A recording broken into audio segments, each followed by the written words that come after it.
So thirsty for your love, I can't hide it. It's got everything you need. Just go and chill and, you know, be caffeinated most of the day.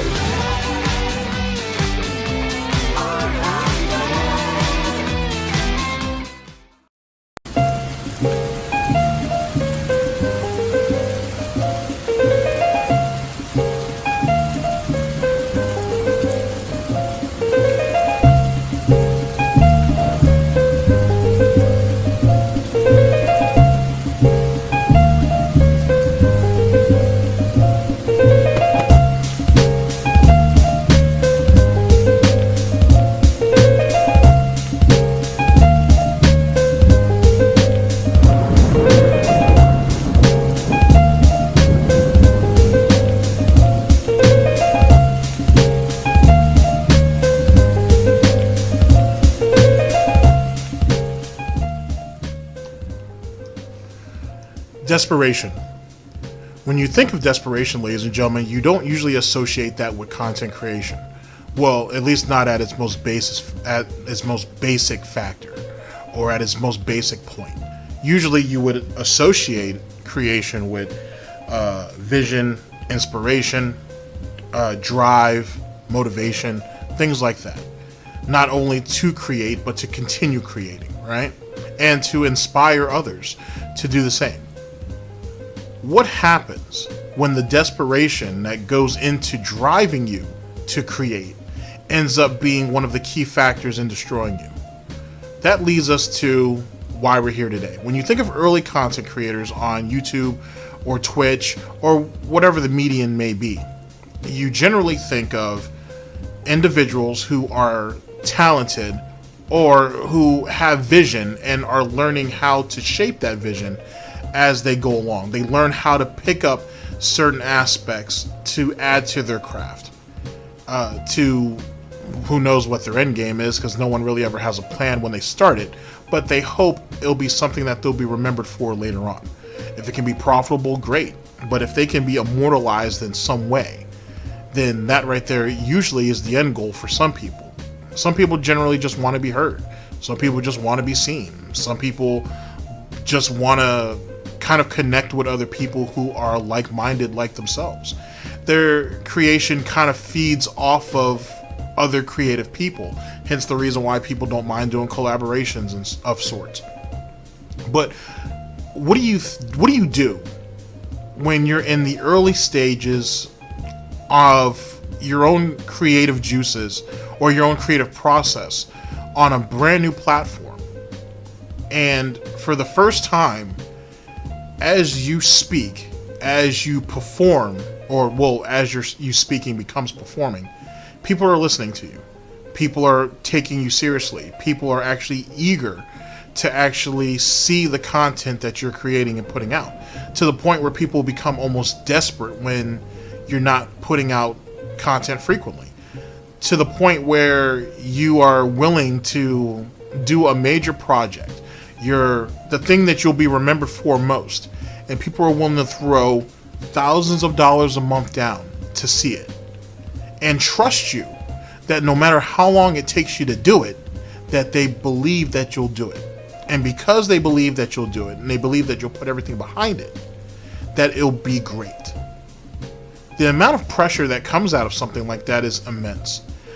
A lot of people say it's the pressure that is put on the content creator. A lot of people would say it's the pressure that's put upon the content creator because of the financial obligation that they have, which goes into artistry in a little for just a brief second. When you think of people who are very creative driven, they typically try to work unbound, if you will. They can't be boxed in. They can't be expected to do things on a particular timetable that isn't their own. The ability to create just kind of comes in. Inspiration, if you will, vision comes in when it comes in, and you can't really force it, because then it loses that purity that it was all based upon. But once you go ahead and put a financial situation into it, or you put a financial obligation to it, then it changes. Now the pressure to perform, and to perform well, and perform to expectations, the expectations that people have placed upon you for the amount of money you asked for to continue to do this, starts to ramp up. This, ladies and gentlemen, is one of many things that may have led to the fall of Spoonyone. Now, Noah Antwiler, or was also known as Spoonyone, there are a lot of things that contributed to his downfall. For sure. A lot of it is of his own doing, to be honest. A lot of it was he couldn't deal with the pressure of success.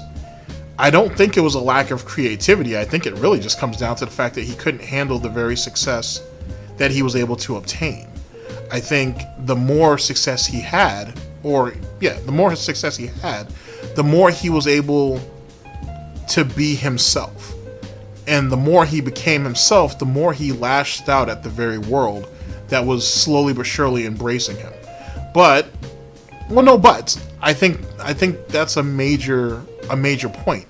But on top of that, I think for all of the praise that he was getting for his talents and his vision and his skill, I think he was scared of it. I think he was scared to fail.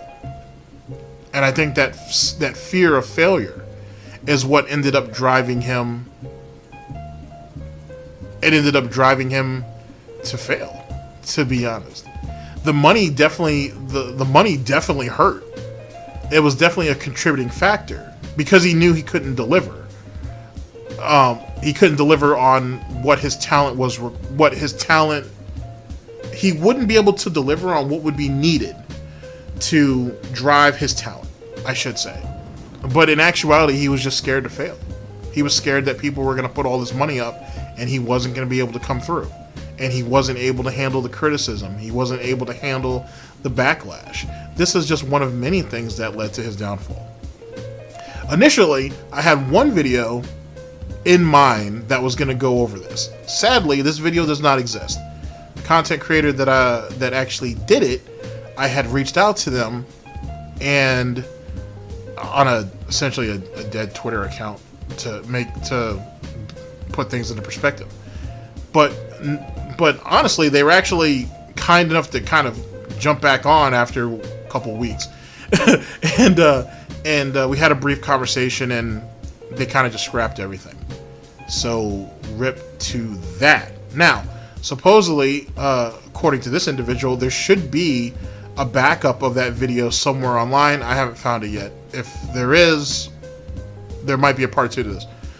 But for now, we'll go with two individuals that I think are very good at their craft. I think that both tell a very compelling story, and I think it should still get the point across either which way. But you're going to see the story being told in two separate ways that I think gives it a little bit more depth than what I initially had planned, despite the fact I had a lot kind of riding on what I initially planned.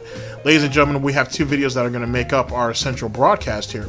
One brought to us by Down the Rabbit Hole, or Fredrik. Can't pronounce his last name, or at least I wouldn't be able. I'd butcher the hell out of it. Noah Antwiler, also known as Spoony, Down the Rabbit Hole. This was published on, let's say, March 30th of 2018.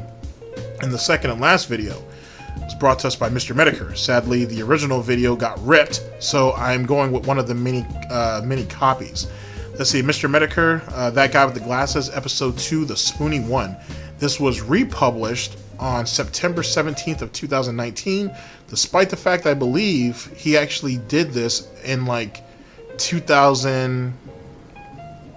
I think Metokur did this originally in like 2017 or 2018, if I remember correctly. I think it actually came out before Down the Rabbit Hole, but don't quote me on that. I'll leave the links down in the description, by the way, as well. The fall of Spoony is unnecessary. It shouldn't have happened. He should have so much more than what he has now. He should be looked at as someone, or he should have been, looked at as someone that with very limited resources, but with a whole lot of drive and vision, was able to create a lot, which is what a lot of people who, started up watching Spoony and then went on to do their own content creation credit him for.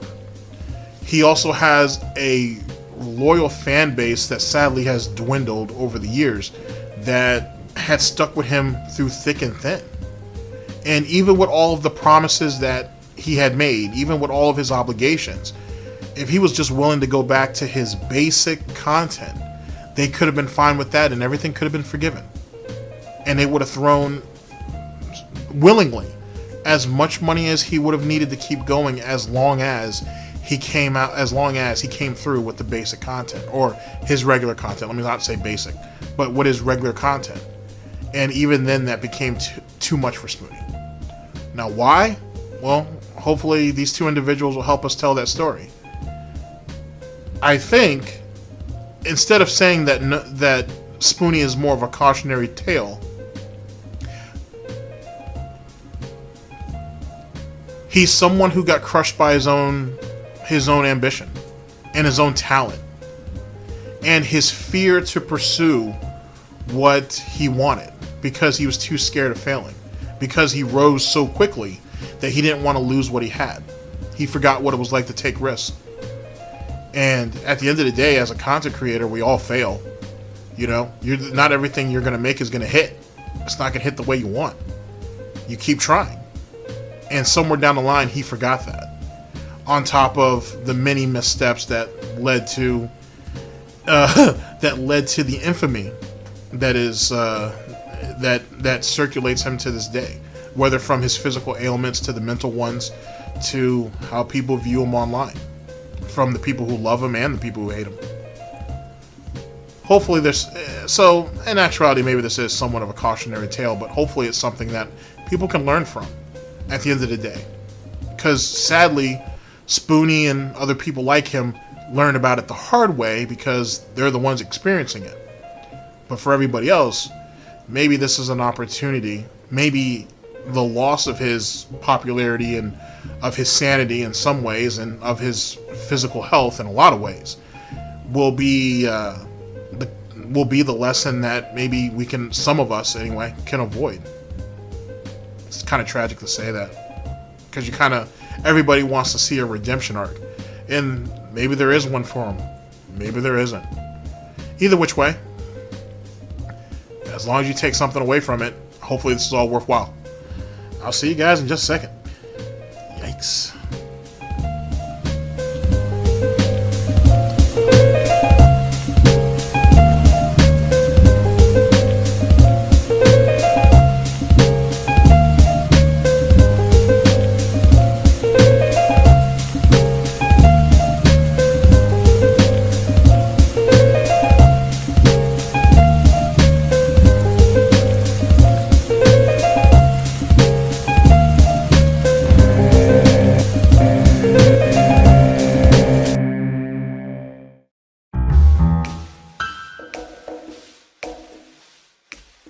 Whenever the subject of Noah Antwiler, also known as the Spoonyone, is discussed online, the conversation will almost always turn to his loss of popularity. Most discussion around him takes the form of informal opinion pieces, either written as forum posts or recorded on video, typically created by fans and former fans, and these follow a similar pattern. They state that the quality of his content has diminished considerably, and while they hope he will one day return to making his old style of content, they believe this change unlikely. These critiques often read like— We're here with Down the Rabbit Hole, Noah Antwiler, aka Spoonyone.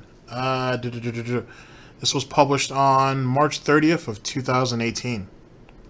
The link to the original will be down in the description. Here we go. Eulogies, and from them it is clear that his reputation has turned from that of an amusing reviewer to a mentally unstable rambler. So who was Spoony? Why was he so lauded? And how did he lose his fame?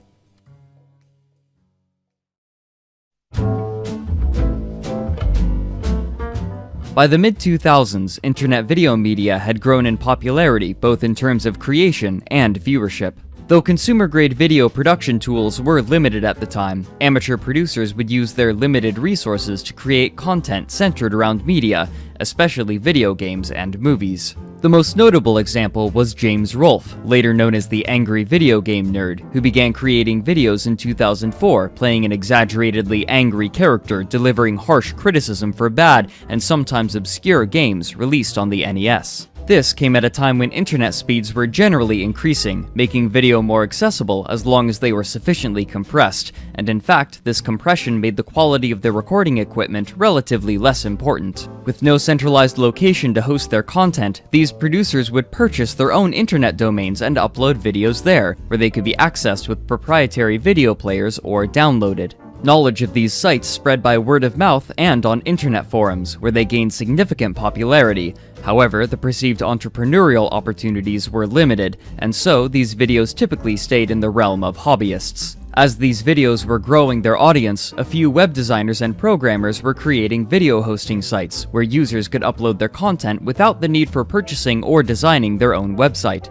For example, in February of 2005, YouTube was made public, and only 3 months later, in May, Blip.tv was released. Over the next 2 years, as these video hosting sites were being discovered, internet users would be inspired by content such as that of James Rolfe, and soon, they too were creating reviews of media that they perceived as being mediocre or poor, which they would upload onto these more convenient services. It was in this wave of content... content... goes to show that back in the early days, I mean now as well, but certainly back in the olden days, your personality is one of the driving forces. You can give your opinion or rant about anything, to be honest with you, whatever is made available to you, but your personality is going to be the driving force behind it. And I think that's why a lot of those who were able to prosper for good or bad to this very day, that's why their fan bases, as ravenous as they may be, or even cult-like, as any of you guys know the reference with that one, it kind of makes sense. You're talking about fan bases who have followed these people for years, a lot of these people over a decade, and it's all because of their personality. They felt something, they felt some type of connection with that individual. And even though people, come in, come out, sometimes people come back, sometimes they don't, your personality was the driving force behind everything back then. Like I said, that still persists to this day. But certainly back then is the reason why those who were able to make a name for themselves or be successful, that was the reason why that was the case. That was the reasoning behind all of it. The crazy part is, I think, what a lot of people who ended up failing is they had so many people who believed in them, but they didn't believe enough in themselves. Imagine that. Production that Noah Antwiler created his first videos. On January 4th, 2007, Noah released his first video, a review of the game The Adventures of Bayou Billy for the NES, referring to himself as the Spoonyone. The content was derivative of other contemporary bad game reviewers, a point he admits in the opening of the video. I know there's a lot of guys out there doing video game reviews like the Angry Video Game Nerd and RMake21. I love those guys to death, and I'm not necessarily trying to steal their thunder. The core structure consists of himself improvising narration over footage of the game, interspersed with clips of himself talking or miming playing. So funkadelic. Anyway, Billy's got two attacks, a punch and a kick. The punch being a short-range attack that doesn't hurt, and a kick, which is a slightly longer-range attack that doesn't hurt. He's got a... This first video received significant attention at the time, and so he went on to produce more videos in a similar fashion, with what came to be his signature crude humor, hyperbolic rhetoric, and exaggerated demeanor. Olive Kryn, a dwarf boots him in the shins, and he's dead! Now I'm running in another one of these draconians, the ones who keep backing up. Come on! Come on! There's no way to fight. Oh, he just, like, pulls a 1-8, and I got a brick dropped on me! Fuck you! Now, I've run into a cat. He also would create videos featuring audio CDs, where he would listen to them and occasionally pause them to deliver commentary. The general production quality on these videos would vary, but as he created more, he would begin to borrow editing traits similar to those used by people producing similar content. And not only did he borrow from those who came before him and who was doing content around the same time he was, but you'll see, especially later on with certain individuals, wink wink nudge nudge, who borrowed heavily from Spoony as well. Now, there is this mythos amongst certain individuals that they never watched other content creators and they were a one-man band, and everything they did was their own creativity coming out, right? They never borrowed from anybody. They never tried to copy anybody. They tried to be their own man. But I think as you guys go through this video, you'll see that's very much that goes very much against the grain, if you will. That's not necessarily the case, but it is what it is. You guys will see what I mean. You get the game out of here. Man.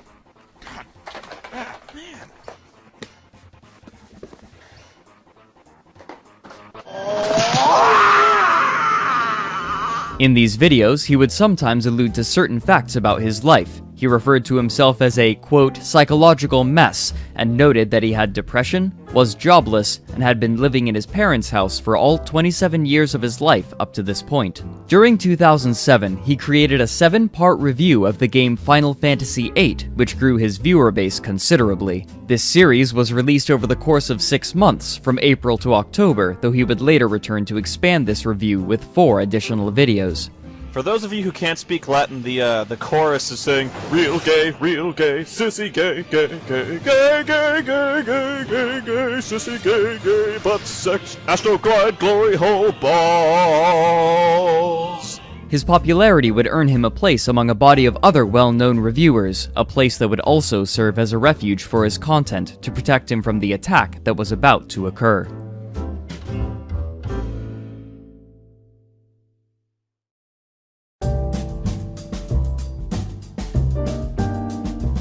In early 2008, Jesus YouTube Christ. abruptly began. Wow. I guess that was a simpler time, I suppose. Suspending the accounts of numerous high-profile video creators, claiming that they were infringing upon copyright by including footage of movies and games. They also were flagged for having inappropriate content, though the definition of inappropriate seemed inconsistent. This was likely a move made by movie and game producers to prevent negative opinion about their work from spreading, as well as music licensors attempting to retain control of their intellectual property. This purge of content was highly visible, affecting some of the most popular creators on the platform. Noah was no exception to this problem. 3 of his videos had been struck by copyright. So, a lot of the early media conglomerates were quick to strike videos down that would criticize the products they were putting out. Now, in our current day and age, you have other content creators that will do the exact same thing to protect their intellectual property, right? Oh, I'm protecting what I put out there, my image and my copyright, but also I don't want you guys bashing it either. I don't want you ruining it for other people. Which is ironic because in a lot of ways, these are the same people who criticize other people or other products or content themselves while also preaching about freedom of speech, right? And fair use. The things that they take for granted and abuse every day, which is ironic, which is even more ironic when you think about those Twitch streamers who cry and complain about how doing Twitch is so hard. It's so difficult, right? And yet the majority of what they do is reacting to YouTube videos and just kind of sitting there and nodding at it periodically. But I thought what you did was so hard though.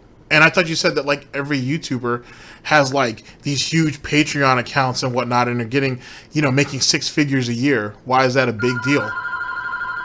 Amazing. Absolutely amazing. Just a second.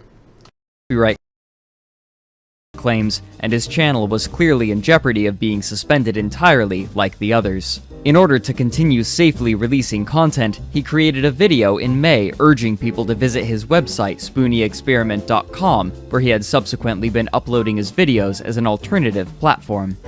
Anyway, sorry about that. That was from the editor. But I find it ironic that the big companies that did this to early content creators, they kind of set the trend for content creators to do it to other content creators later. So some of the same people who were abused, right, or may have even been taken advantage of in some way, shape, or form, ended up being the offenders later on down the line. Crazy. Suspended. Armic 21 gone, but not forgotten. And the latest casualty, the angry video game nerd. also suspended for various reasons. Now, a lot more. I'll say that again. If you want to find me, go to my website. I'm going to put the link up there again at the end of this video. If you like these videos, I have more on my website. Plus, I have those hosted on an account where I actually get paid if you watch them. I was thinking of leaving YouTube anyway, because I don't get paid here. But this would not serve as his primary mode of content distribution for long. Approximately a year prior, another content creator named Doug Walker had quickly found success reviewing older movies, such as the live-action Teenage Mutant Ninja Turtles films and Space Jam, under the moniker of the Nostalgia Critic. In light of the channel shutdowns on YouTube, Doug had moved away from the platform to release content solely on his own website, That Guy with the Glasses, in April of 2008, with videos hosted on blip.tv. Only 2 months after Noah voiced his concerns about his channel being closed, he was invited to host his content on That Guy with the Glasses alongside the Nostalgia Critic, making him one of the first to... Blip.tv back in the day was like the real gravy train. Like that was where the real milk and honey was before YouTube kind of got their stuff together with the ads and so on and so forth. They made a lot of money there. I can't remember all of the lore or the mythos, but I think That Guy with the Glasses stuck around on Blip almost until Blip went down, or just before Blip finally went down. And then they came back to YouTube. Also, there were some legal issues that kind of prevented them from coming back, and so on and so forth. Even when the money started to roll in on YouTube, That Guy with the Glasses still didn't come back to YouTube until long afterwards. I think that'll be an interesting story that will be covered later on. Join. He began by uploading some of his earlier reviews to the site, likely so they could reach a new audience and be safe in case his YouTube channel was taken down, but soon, his core content was exclusively being uploaded to That Guy with the Glasses and his personal website, consisting largely of edited reviews. By utilizing online advertising, the website was beginning to make significant amounts of money, enough so that when Noah lost his new job late that year, he opted not to look for another and instead devote himself full-time to producing videos. It was during this time that he met a... And he started a new job. Things on his personal website as well as blip.tv started to really pick up, right? It started to really, expand, and things were going well. Money was good.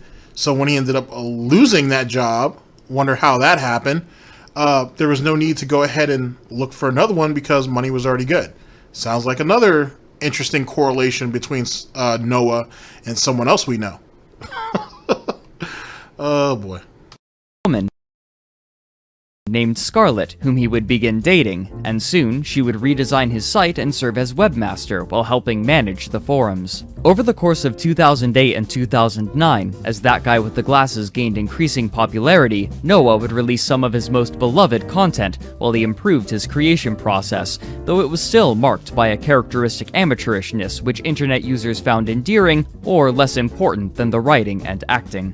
He quickly expanded to include other forms of content, including vlogs and commentary-style videos reminiscent of Mystery Science Theater 3000. His riffing on Phantasmagoria 2 and Ripper proved particularly popular.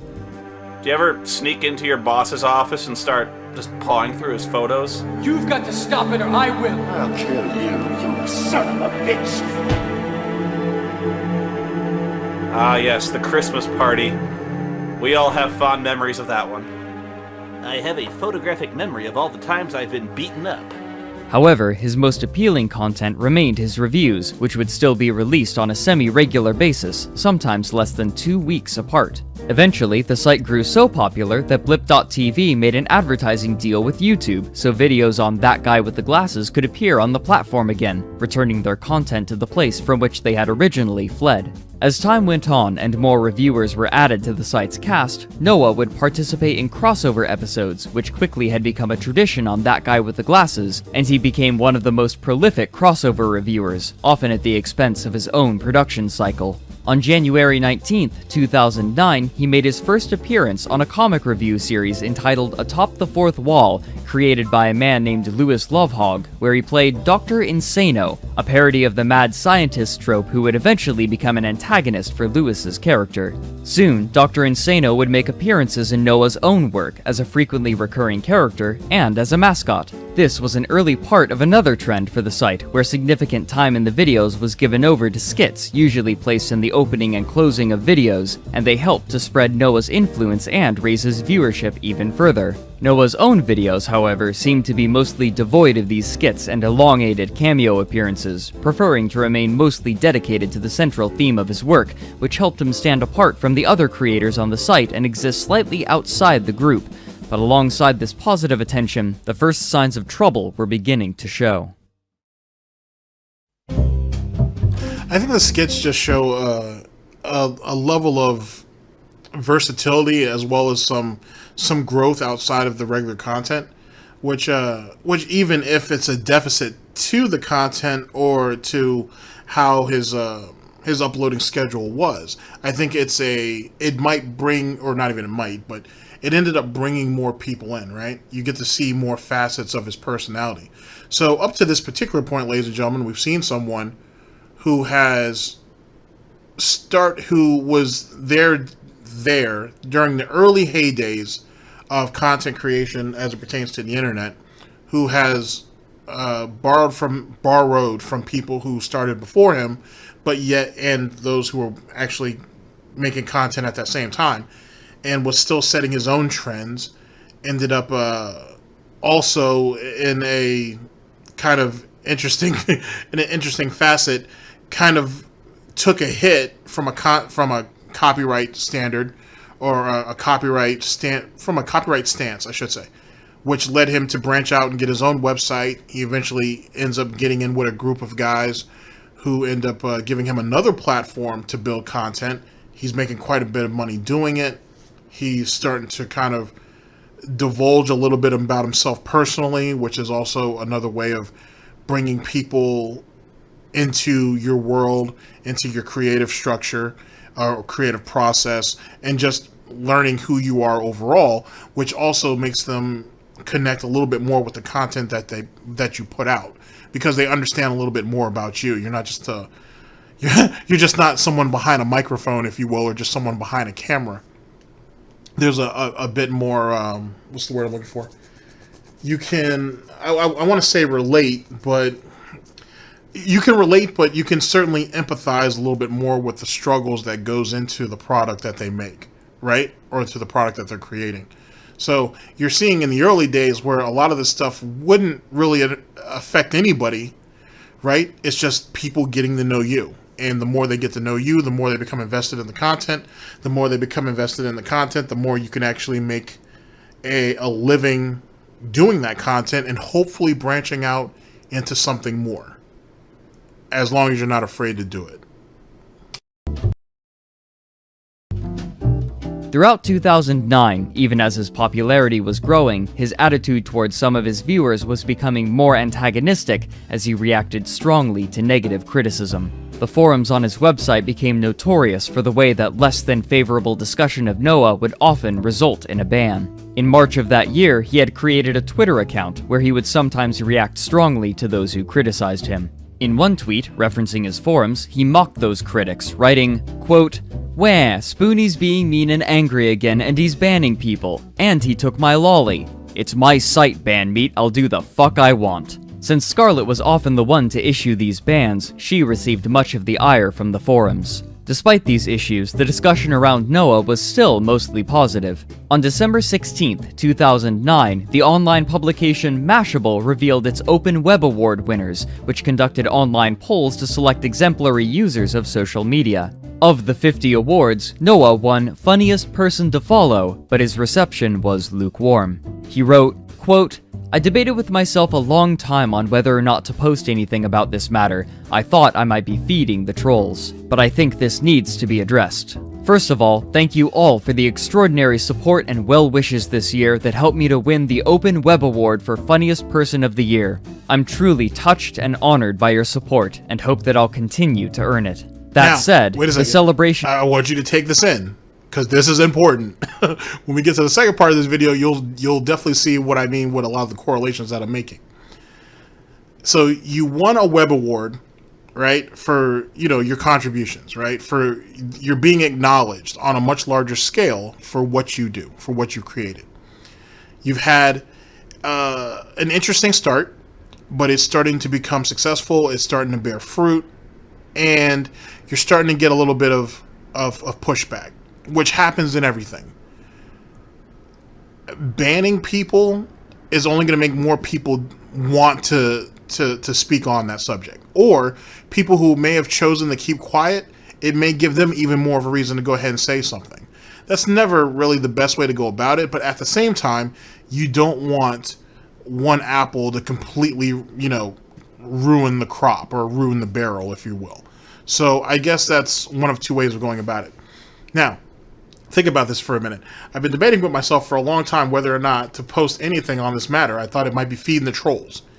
We have our first, which we're already fucking this up, because this is something that a lot of people say when it comes to criticism. But I think this needs to be addressed. We have this little part here saying thank you for all your support and well wishes, and helping me win this award, and so on and so forth. I very much appreciate it. Small, straight to the point, blah. Now, all of this is going to go towards the haters. Really? Really? And this is another problem that a lot of people suffer from. You're so concerned about the people who don't like you that you forget, wholeheartedly when I say this, you forget the very people who support you every day. The people who don't like you are going to come and go. That's just the reality. But you doing this isn't addressing the hate. It's you trying to appeal to the very people who hate you. I've always looked at stuff like this and thought, you know, for all the energy you putting into this, it's almost like you're trying to appeal to them to kind of see you the way you want them to see you, instead of just accepting the fact that, hey, they don't like you, or they don't like your content, or maybe they're burnt out, or maybe they're bored, or maybe it's just not for them, and just let them go. They may come back, they may not. But why would you go ahead and try to fight a battle that's unnecessary instead of just continuing to put out quality content? At the end of the day, no matter what you think of as it pertains to a negative comment or any negativity you get, you go ahead and you dissect that shit. You take what you can that can be useful and or beneficial to you, and you discard the rest. If someone comes in and says, oh, you're a bitch, and you're this, you're that, that's useless. That has no value whatsoever, and you discard that.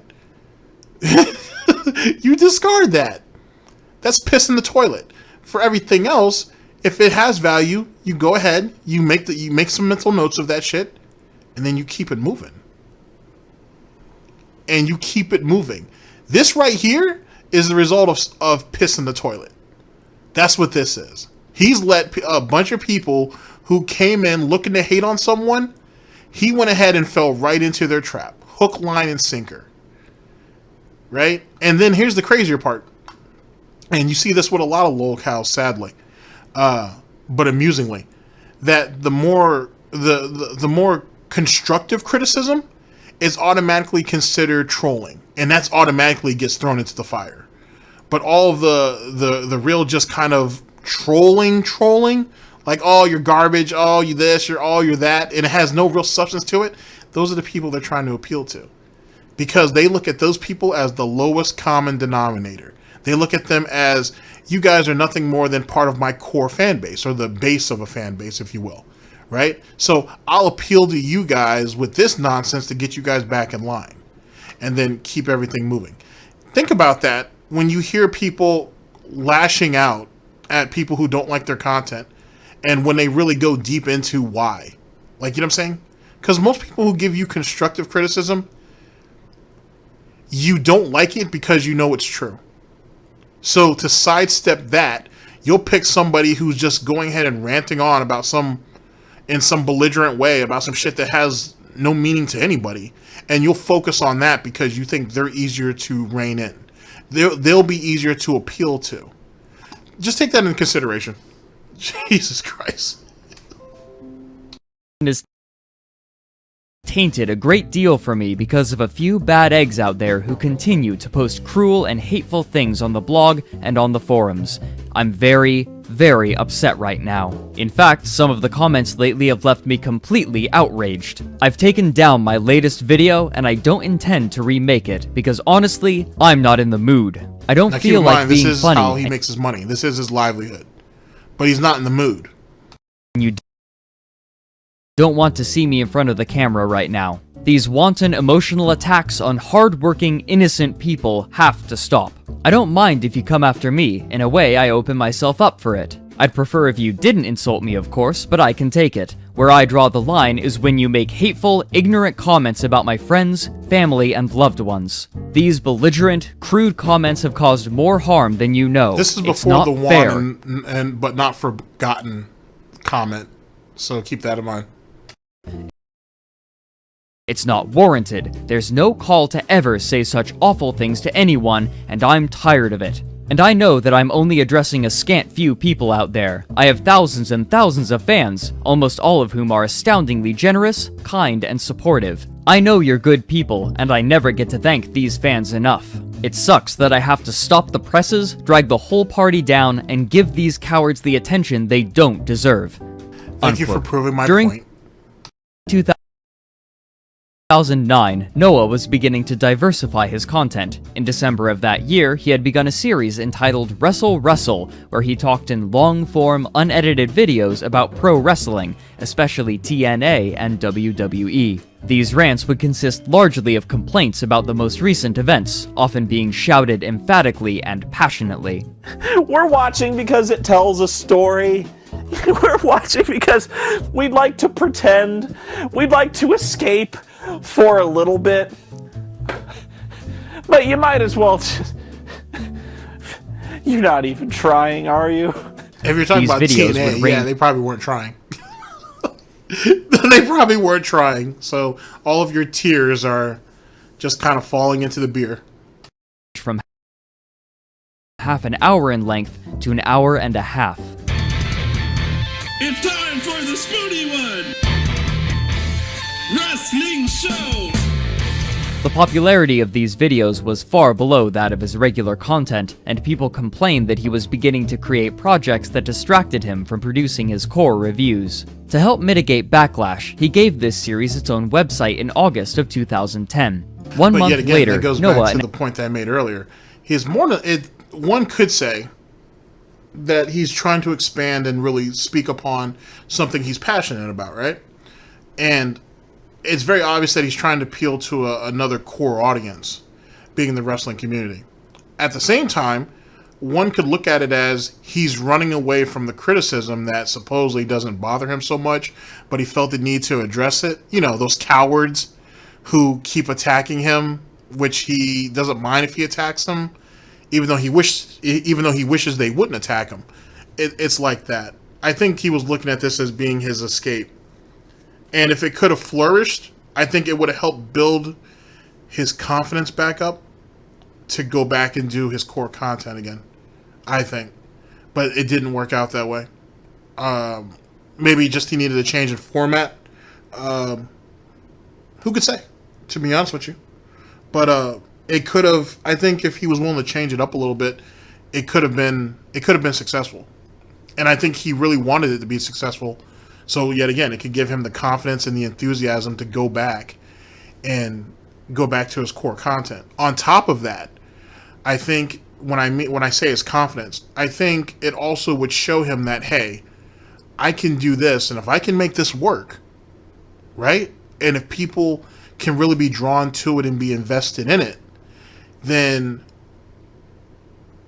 I know what my what I'm known for wasn't a fluke, if you will. And I'll branch on that whole thing about being a fluke shortly. Announced a contest based on his popular reviews of the Ultima series. In Ultima 3, one enemy was apparently the ground and the grass, which would spring up and attack the player, and so he put out a call for people to make short films based on the concept of fighting grass. How he handled this contest, however, was controversial. The prize for the contest was an autographed picture of himself, a fact that reflected his growing ego. Once the entries were given, he would re-upload them and collect the ad revenue. Any negative discussion of this was censored on his forums, but even so, this seemed largely not to bother his viewers. This contest was remarkably popular. Over 140 different videos were submitted by people eager to receive Noah's attention, and if the original video creators had qualms with Noah's handling of their content, it didn't show online. Soon afterwards, however, Noah's relationship with Scarlett ended. The details of the breakup are uncertain, but it appears that she was the one to break up with Noah, and he would later refer to her in an unfavorable way, even as she maintained her relationship with other That Guy with the Glasses creators. Despite this setback, Noah was becoming a regular at gaming and nerd culture events and conventions, including the Electronic Entertainment Expo, the Screw Attack Gaming Convention, and the Penny Arcade Expo, among numerous smaller ones, where he would often speak at panels. It was also during this year that he started another series, entitled Counter Monkey, in which he recounted stories of tabletop role-playing sessions. While mostly unscripted and unedited, these proved remarkably popular, though still nowhere near as popular as his normal videos. 2011 this goes went back on to reinforce what I said previous about getting into the wrestling content, hoping that it does well, and it'll help build his confidence back up so it can give him more confidence to continue doing his core content. Now, I'm not saying that Noah was a fluke. What I'm saying is that as you see some of the aspects of his life starting to work against him, meaning some people in the fan base, the trolls are starting to really get at his ass, and now his girlfriend's left him, you could see him, or you could see that, and you could actually see it in some of that older content, that he started to wonder, why the fuck am I still doing this? Why the fuck am I still doing this? Like, you know what I'm saying? Like, if you guys really hate it so much, then why do you guys keep watching it? You know what I mean? And that's starting to, I think, it starts to hurt his belief in the actual content itself. So he's not, so moreover, other people may be criticizing him. I think he's also criticizing himself and like in his general belief that, is this really good content? Is this really worth putting out? And that's why he's trying to branch out and hopefully find something else, find another niche, if you will, before he loses everything, which isn't something incredibly uncommon. But it also, and the thing is, he's versatile enough to do so. If he just had a little bit more oomph to him, I guess, it might have came off better. Smoothly for his content as it grew ever more popular, and his goal of becoming a film actor and comedian came closer to realization. But very suddenly, this run of good fortune would end. On May 11th, 2012, Noah published a series of tweets to Jesu Otaku, another content creator on the website, which read in part, quote, "You know, if things don't work out with you and Nash076, I'd be happy to chain you to a pipe in my basement and love you. My way. My way of loving someone is dirty and painful and ends in tears." He apologized to her shortly after. While this tweet went mostly unregarded for a month, it was referenced again by another person from the site by the name of Obscurus Lupa in an interaction between the two. Part of it reads with Lupa saying, quote, "Seriously, I can't follow you anymore, dude." Noah antagonizes her by saying, "Aw, Obscurus Lupa hates me now too. Gonna have to bust out the Adele playlist for this breakup." Lupa replies by saying, "You joked about chaining Hope up in your basement and raping her. I got no sympathy for you." This negative attention was eventually made known by other creators on That Guy with the Glasses, then renamed to Channel Awesome. Noah grew passive-aggressive. He wrote, I think "Is there Lupa is actually close friends with his ex, so you could kind of see where the whole the whole playlist for this breakup thing might be a thing. But maybe we'll touch on that a little bit later. punishment harsh enough for scum as loathsome as me. I really don't know what else I need to do. I've apologized. I've begged. Is it blood you want? Tears? I could rend my clothes asunder and wear sackcloth. Flagellate myself with a barbed whip? I can do it. I will. I mean, God, I made a bad joke. I'm sorry. I fucked up. Jesu Otaku, Obscurus Lupa, I'm sorry already. Please, take my penis. Burn it. I'm worse than Hitler. I should roast in hell if there was a pit deep enough for my sin. I beg forgiveness, knowing full well I wouldn't be worth pissing on if my face were on fire. In response, Noah was given a 3-week suspension from Channel Awesome. While some accused Obscurus Lupa of dredging up a tweet made a month prior to cause drama, she reinforced her opinion in a blog post entitled The Uncomfortable Subject of Rape Jokes, where she states that there had been discomfort between her and Noah before. She wrote, quote, "Was I offended?" Here's the thing. I don't remember, because I know the creator of Down the Rabbit Hole went through the whole, that guy with the glasses, through those files, if you will. Jesus Christ. I don't know how much of this actually came up in those files, given how messed up that fucking shit was. But here's the thing. Here's my point. I'm not saying that she doesn't have a claim about, given, her statements or whatever. She feels a certain type of way about it. She feels a certain type of way about it. She said it. I would think if it really bothered you, you wouldn't have waited a month. Right? But whatever, if that's how you feel, that's how you feel. My thing is, why did you wait so long to speak up? That was kind of, I think that was one of like the major criticisms that she was taking, at least in some of the stuff that I had got a chance to read, is that they were like, okay, you felt this way, that's understandable, you had a right to speak up, why did you wait so long? And she keeps coming back to, and I think she's going to talk about it here a little bit, about how she keeps bringing up like the concept of popularity, and it's like, what the fuck does that have to do with anything? If you felt a certain type of way in some of your interactions with Noah, then you should have just said something at the end of the day. Now, most people make the claim that, oh, she just kicked him when he was down. I don't care about that. My thing is, if that was really something that was offensive to you or something that really bothered you, you should have just spoken up and said something. You waiting does what? Or you continuing to deal with it does what? You know what I mean? Like, why would you continue to allow yourself to be abused? And I'm using this like in air quotes, obviously. She never said she was abused, but you know what I mean? Why would you allow yourself to be subjected to that type of behavior for so long? Like, what's the point? Like, you know what I mean? Yes. Did I only say something a month later? Yes, and it doesn't matter. That doesn't But then, change like I said, what it when you was. go back and look at that guy with the glasses, when you look at that paperwork or the files or whatever, or you can find it on the Down the Rabbit Hole actual YouTube channel. I think he did like 2 videos going over it and then giving his opinions on it. There's a lot of messed up shit that went on. I'm not saying that what Spoony did should be casted aside. It shouldn't. What I'm saying is there's a lot of really jacked up shit that happened and people did not feel the need to say nothing about nothing.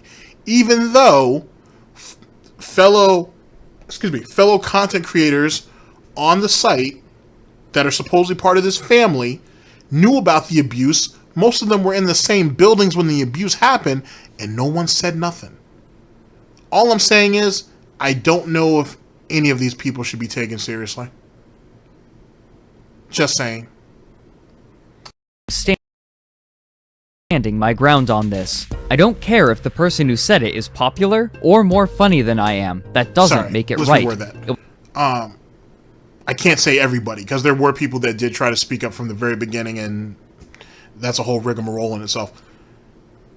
Let's say some of the people probably shouldn't have been taken so seriously, which feeds back into this whole situation of contempt.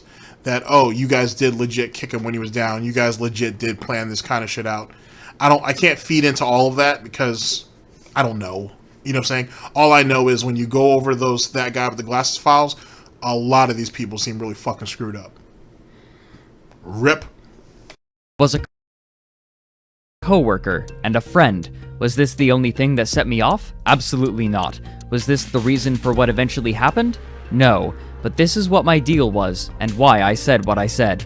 Somewhere in Noah's rash of defensive replies, he attacked one of the fans of another creator at Channel Awesome named Jason Pilara, who went by the name Lord Cat. Shortly afterwards, on June 21st, 2012, Jason recorded his regular live talk show called Lord Cat Live, and in the second part, he talked extensively about his experience with and opinions of Noah. I've worked with Noah before, just like I've worked with many people with that guy with the glasses. I've had a lot of respect for people with that guy with the glasses, and I no longer respect Noah Antwiler. I used to respect him because I felt he put a lot of work into his videos. The man is possibly the single largest waste of talent I've seen in a very long time. And I am sitting here today telling you, Noah Antwiler, you need to give up.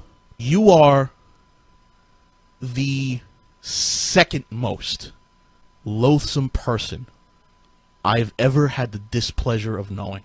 You shit all over your fans, and then you shit on my fans. You think you're something, but you're a fucking nobody.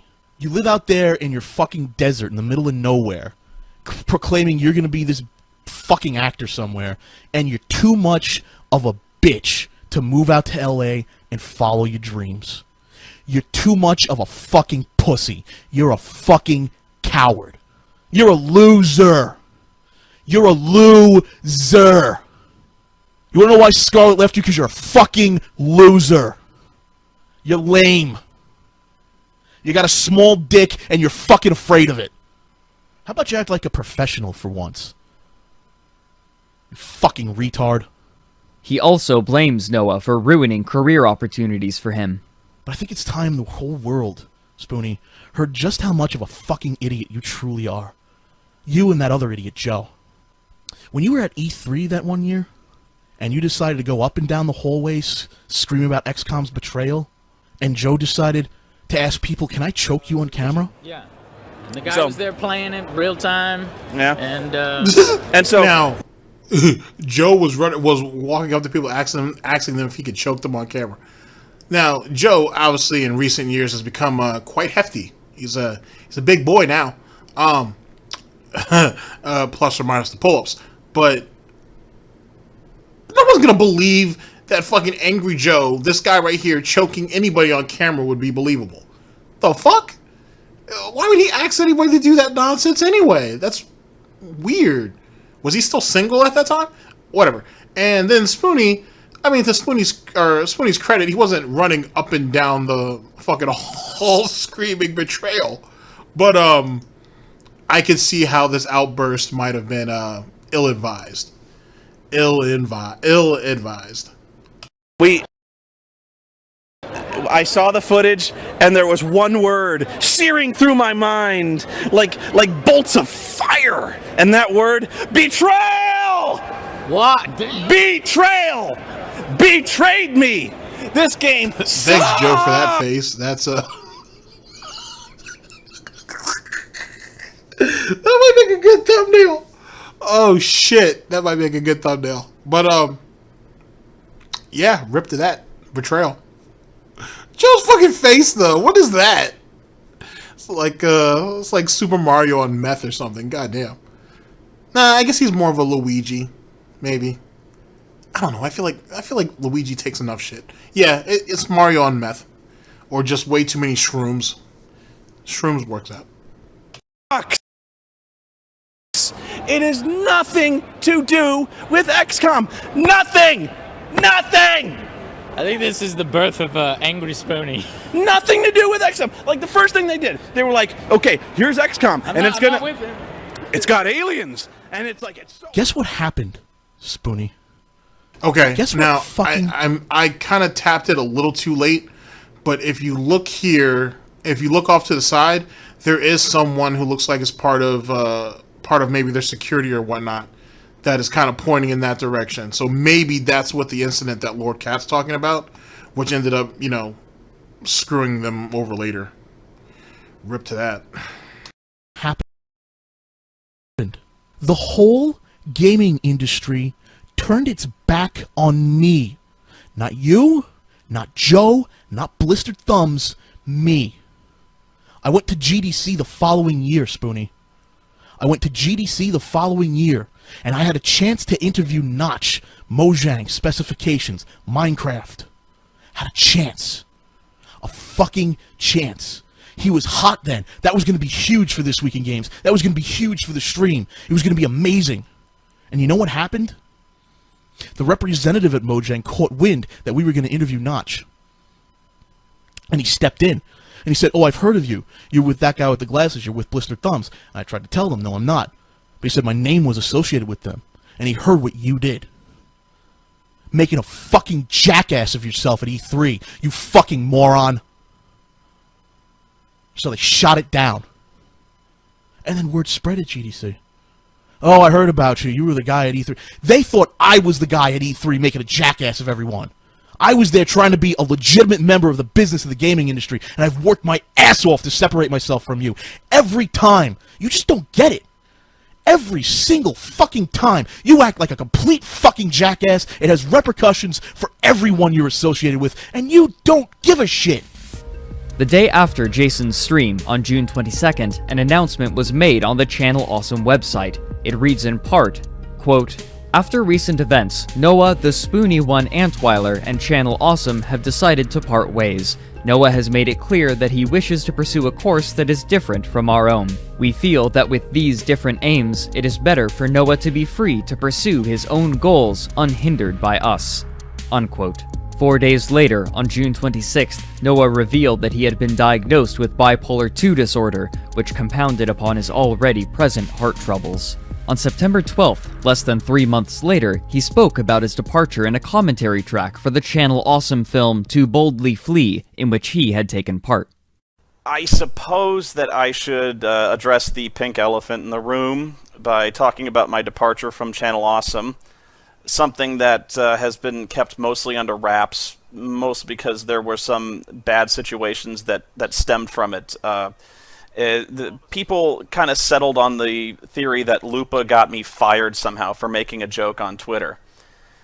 I handled it very poorly. Knowing me, I'm the kind of guy who likes to touch raw nerves, and so naturally I started poking sticks at, Lupa, so to speak. That was not what got me quote-unquote fired, and it didn't really stem, my departure. It wasn't like that. It didn't help, but that wasn't why. I guess the first thing I would talk about is there's kind of a financial aspect to this, and in many ways I just didn't need Channel Awesome anymore. I just didn't. In the sense that it was a really one-sided relationship, but also on another respect, their website is so poorly designed. It really is atrocious. My videos are so buried beneath a nest of, layered, rooted menus that if you wanted to find my stuff, I think I'm under, Blistered Thumbs, Side Critics, and, I'm so far buried you can't see what I'm doing. And I'm one of the more popular guys on that site, or I was. And the reason there were hurt feelings was because of the Nutso situation on Twitter, where I really did start acting like a bastard and started really slacking people online. You can't go doing that and not expect repercussions. And so now I want you to keep that in mind there. The fact that, you can't treat people any type of way and not expect repercussions, and yet still doing it. You know what I mean? And then was he probably one of the most popular people on that guy with the glasses or on Channel Awesome or whatever? Yeah, I'm sure he was. But as he kind of acknowledged in a very quick pro quo type way, he was. You know what I mean? He used to be. It's no longer. So if you feel like you're fading with that guy with the glasses, and that's the reason why you don't need them anymore, despite the fact that you've had multiple confrontations with people on that guy with the glasses, maybe you saying, "Oh, I don't need them anymore," isn't probably the best statement to make. You know what I mean? I don't want to say that he got ran out. They can say it's a mutual, breakup or a mutual parting of ways if he wants, but you know, one could look at it as, well, you know, hey, you're having all these different incidents or beefs with these people. They kind of ran you out. And if that's the case, you don't have to say it that way, but, you know, excuse me, perception is everything. You saying that you don't need them, despite the fact that you've had multiple altercations with these people, it just doesn't flex, you know, or it doesn't hold. You know, that kind of spurred the discussion on where I wanted to go and how much I was willing to. Basically, they talked to me and they said, you know, you can't be this way online. And I go, why? And I go, why? You know, I can say what I want. And so that was my being a bitch. But they were like, you know, you represent the company now.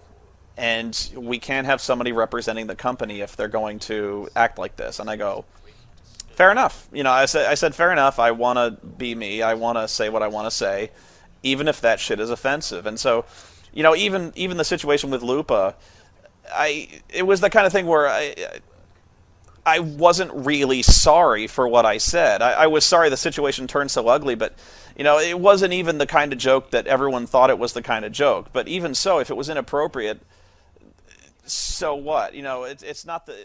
there was a fair amount of... Okay, let me hop in. So this goes back to the whole argument about being edgy or whatnot. No one took that away from him. Like, hey, you want to say offensive shit, you want to be offensive, you want to say what you want to say online, so be it. Well, then you're going to just have to deal with the consequences. So they let you go. You had the stance that you wanted to do what you want, you wanted to say what you want, which is well within his rights, I should say. And they were like, hey, we're running a business, even though we find out much later, it was far from a business. That's for damn sure. But anyway, whatever. They're running a business, and they can't have that. So it wasn't that you didn't need them anymore, which goes back to the statement that he had already made. It's not that you didn't need them anymore. They were like, hey, this isn't going to work if you're not willing to work within the boundaries. And these people, whether they're your friends or your family or whatever nonsense they were pulling, these are your peers. And if you got one person who's fucking it all up for everybody else, you're going to have issues. I just wanted to point that out. Because we went from, I'm one of the more popular people on that site, but you can't really find any of my stuff, to, well, I didn't really need them anymore, to where they started coming at me for my behavior, and I didn't want to change my behavior, and so they let me go. Just throwing it out there.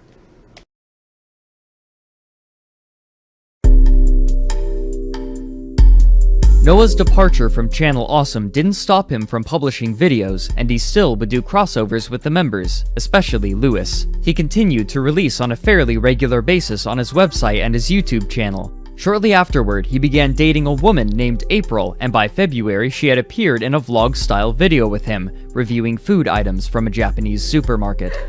They carefully, they blend the panda into a fine paste. They have to carefully extract its flavor nodules. And then they...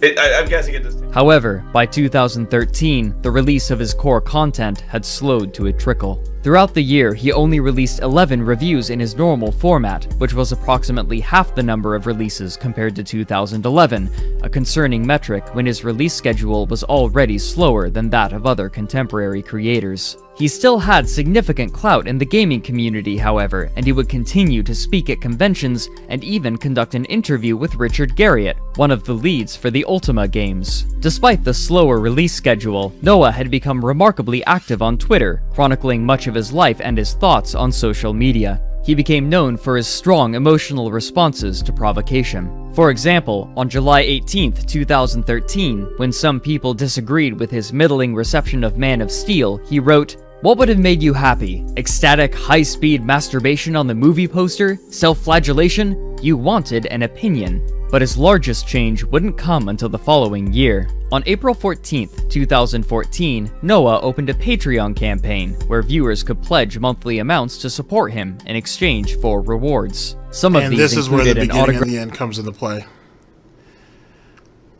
Strap in.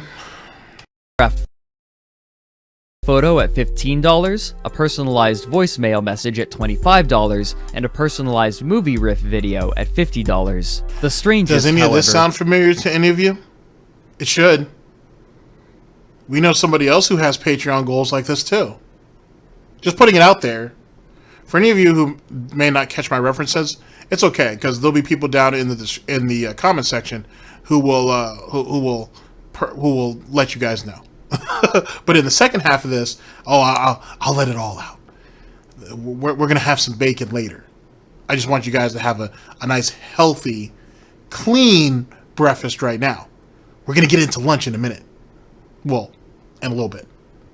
Was the $100 reward tier. You know, I planned that out poorly. Opportunity I could have just made this just one big ass brunch. God damn it. to watch a live-streamed session of Cards Against Humanity. Soon after launch, this Patreon campaign was a massive success. While the records for the first 11 months appear to be lost, it's known that after only 6 months, he was receiving $5,000 a month on it. This amount was a threshold for him to create a feature-length movie, but when he made a video to announce it, he seemed more concerned than elated. Now, now think about the lead up to this, right? So the normal production of his content, the regular content, I should say, his reviews, sorry, that has trickled down to half of what it normally was. Well, from what it was in 2011. But he is still going to conventions. I'm sure he's making pretty good money doing that, as well as he's still keeping his name out there and still relevant. He is still friends with some of the people from Channel Awesome, despite the fact that he's no longer associated with them. You make a Patreon, which is cool, no problem, right? As most people will tell you, the only problem with Patreon is those who misuse it. But outside of that, you know, as long as he's coming through with whatever it is that he's promising, then so be it. You know what I'm saying? And more power to him. You have a thing there, though, for $5,000 to create a movie. Now, I will talk more about that later on. But given how his work schedule has already kind of trickled down a little bit,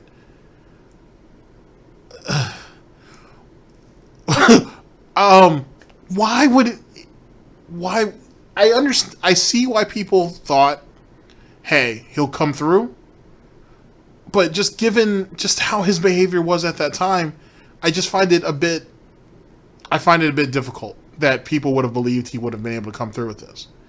I understand people wanted him to come through with it and believed wholeheartedly he would. But if you look at logistically what his situation has been, it doesn't stand up. You know? It's like grease down the toilet. It's just a bad idea. You guys have reached the Patreon goal where it was listed that I would start work on a movie. And I was blown away by this. I didn't really envision like an in-character Spoony movie when I was thinking of a movie, and hopefully that wasn't misleading. Maybe it was, and I'm not ruling it out. Maybe you guys would enjoy seeing something that was something that I wrote and produced, especially since we're talking about like where in continuity this falls. I don't know. But it's one of the ideas that I might start kicking around. Now, here's the thing. I want to put that out there. That'd make a great screenshot, too. If he was still with Channel Awesome, this Spoony movie idea would have probably gone by a lot smoother. Well, sorry, it never happened. That's me being an asshole. The Spoony one movie could have happened, I think. I think he would have had the resources. He would have had people around him who he trusts and who knew him well.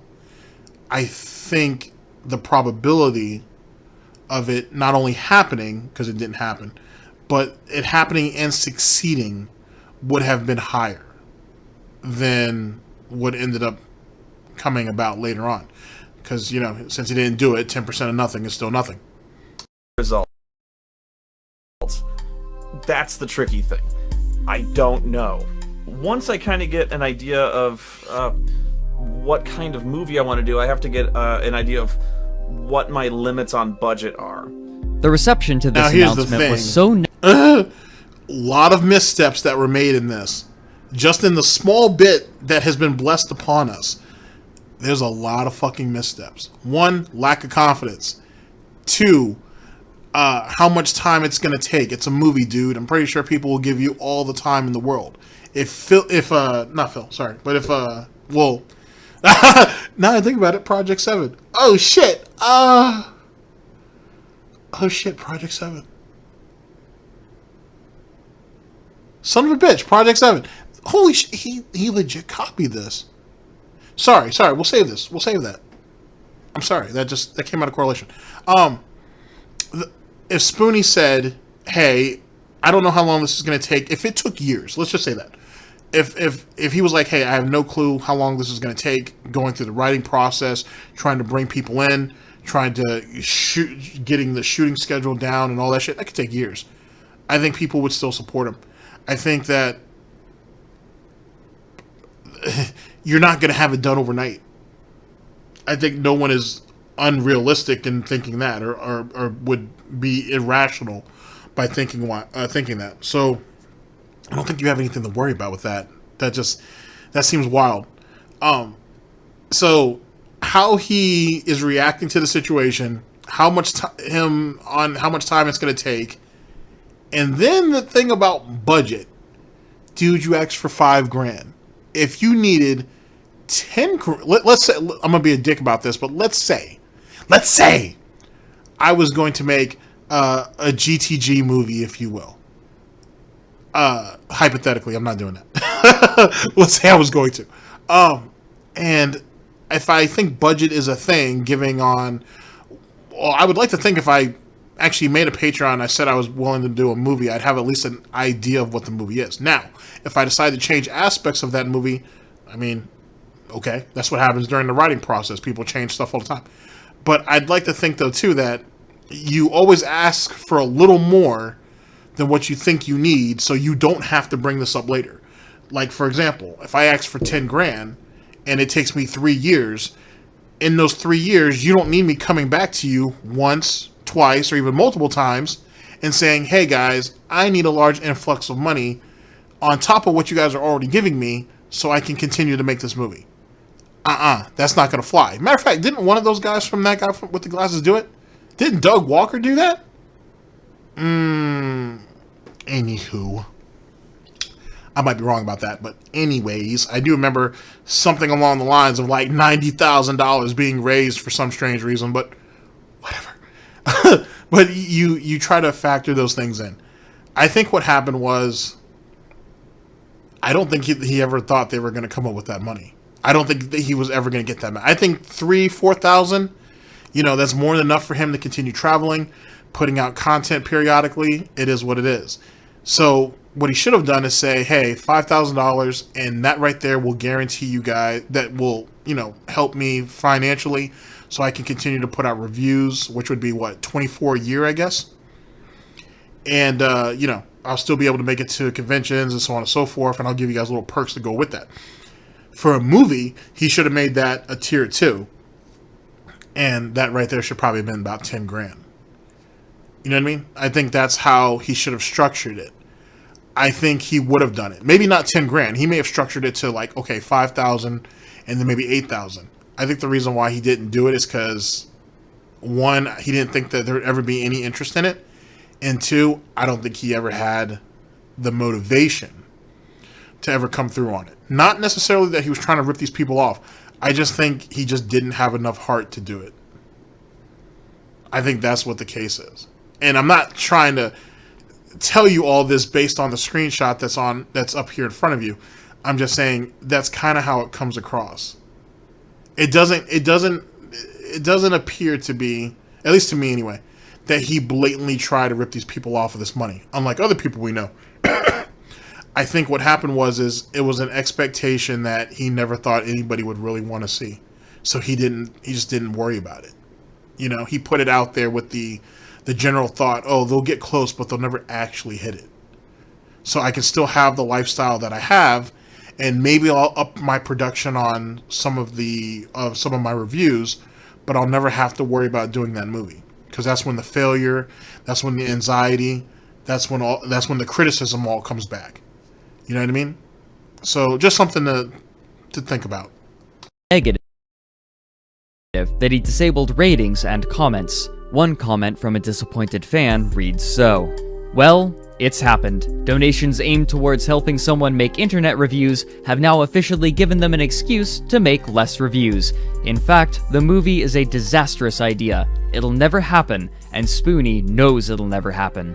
Another wrote, "I have taken my Patreon away because I have lost faith in your ability to deliver any semblance of consistent quality content. I haven't seen an increase in the quality of your videos. In fact, most videos are now vlogs that have basically no editing. And even then, the wrestling videos are completely unintelligible to anyone who hasn't grown up watching wrestling. And the Patreon goals? What happened to those? Are you telling me that you can't edit together a 3-hour Cards Against Humanity for the people who are personally paying for your livelihood? Are you telling me you can't piece together a single DVD together in almost 6 months? All of this without providing any semblance of updates or feedback?" Unquote. 3 months of that year went without normal review videos, though he continued with other, less scripted content. This, however, was not enough to satiate his fans, and his Patreon began to steadily decline. What's more, people were growing more critical in the comments sections of his videos, but these appear to have been lost. This is because, in response to the negative criticism, he closed the comments on most of his videos on January 8th, 2015. He would only release one review. Someone else we know. And given the situation, that kind of correlates with each other too a little bit. That year, divided into 2 parts. In May, he began irregularly live streaming games, following in the trend of other content creators of the time, but the views on these would drop off as the months passed, and they would quickly cease to receive more than 10,000 total views. During these, he would sometimes grow angry at his viewers in the chat. By June of 2015, monthly pledges had dropped from $5,000 a month to $4,000. By the end of that year, it had plummeted to $2,500. His infrequent uploads also lost him much of his viewer base, and even when he uploaded full reviews, they would receive far less attention. Despite his decreasing viewer base, however, he would again begin to receive attention, though not for the reasons that he may have been expecting.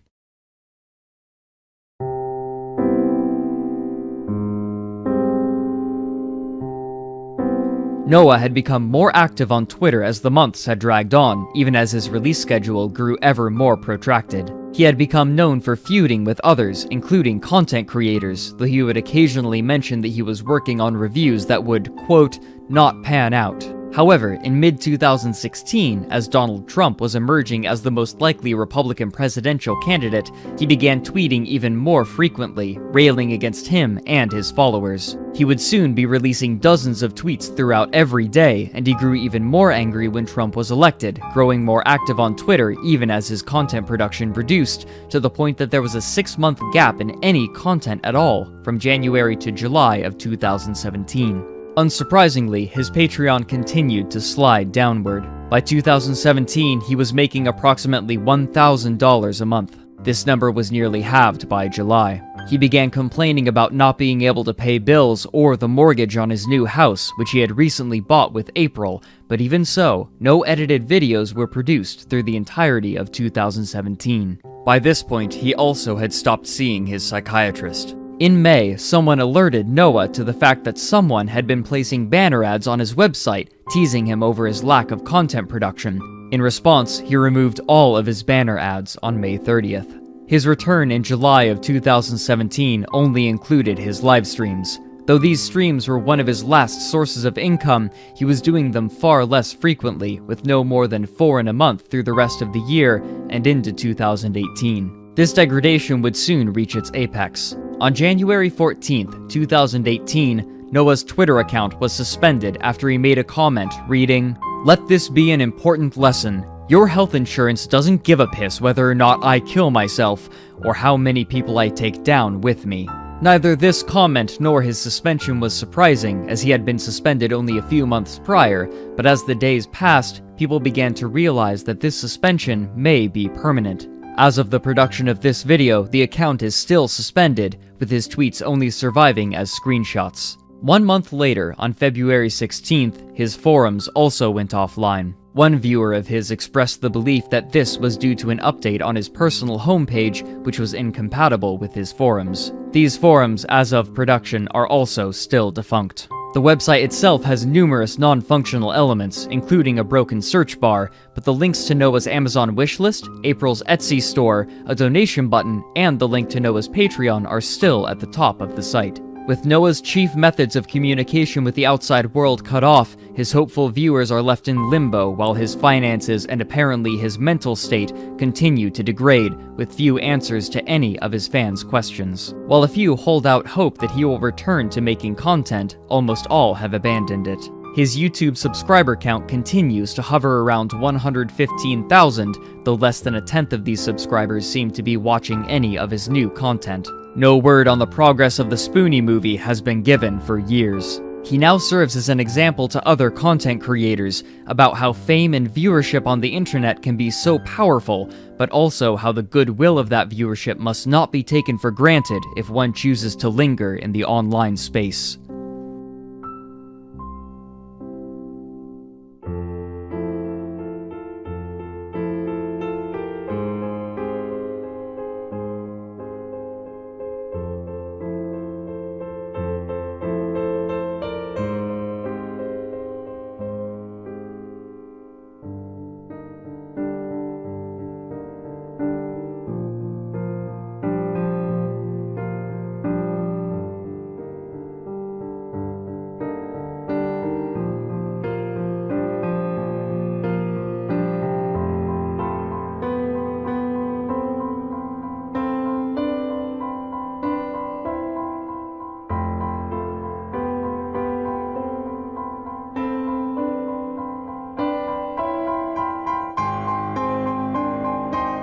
Uh-oh, that's Mars Girl right there in the corner. We all know what she did.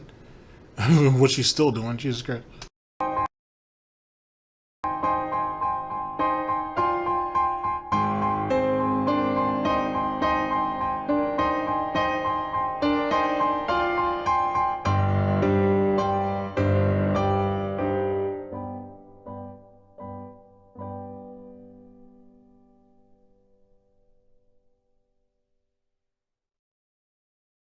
That was beautiful.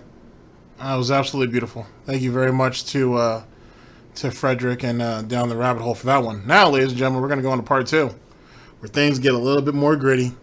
Oh boy. I hope you guys brought your appetite, because you're going to need it for this one.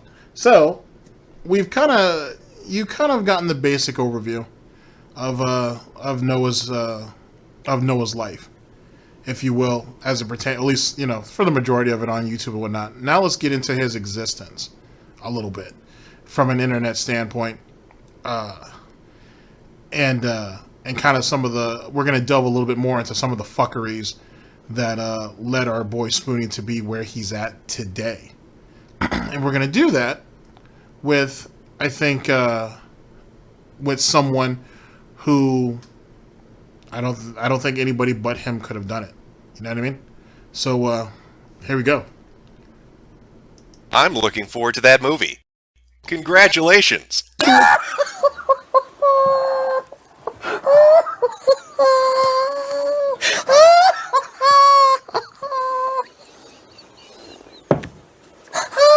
Ja, ik vind dus dat dit echt niet kan hoor. Ik bedoel, maar nee, maar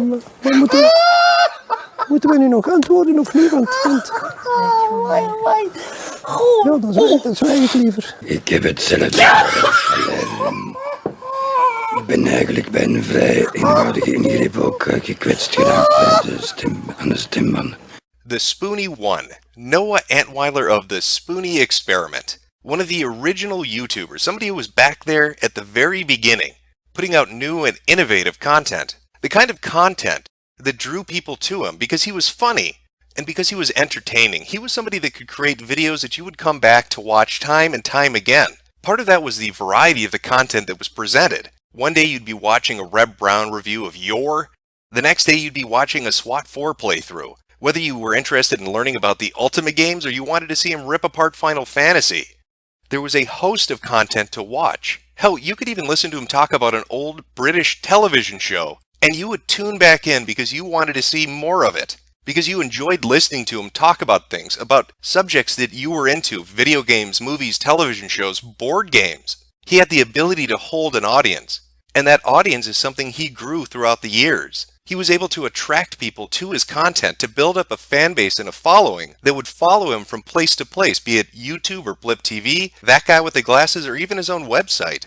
A lot of people back in the day were very, very big Spoony1 fans, myself included. One of the first videos I ever saw him put out was a review of Bayou Billy, a video game I had no interest in. I'd never played before, but I enjoyed the video he put up. Now, looking back on it, the audio is terrible, the video is terrible, but back in the day, that didn't really matter. I mean, this was a video that went up in 2007, 10 years ago, barely 2 years into YouTube existing. And yet, okay, I found right. it so fun. This was fun. 2007 when Metokur made this. I think it was like late 2007, if I remember, or 2017. I apologize. It was like late 2017 when Metokur did this. Speaking of which, ladies and gentlemen, we are here with Mr. Metokur, that guy with the glasses, episode 2, the Spoony one. Like I said, it was republished by. It was reposted on September 17th of 2019, but the original video came out like mid 2017. And interesting that I began to follow him and watch his video reviews. But the key word there was it's all past tense. A lot of his fans are past tense. If this was the story of somebody who had great success, who had found and achieved something, we wouldn't be talking about him.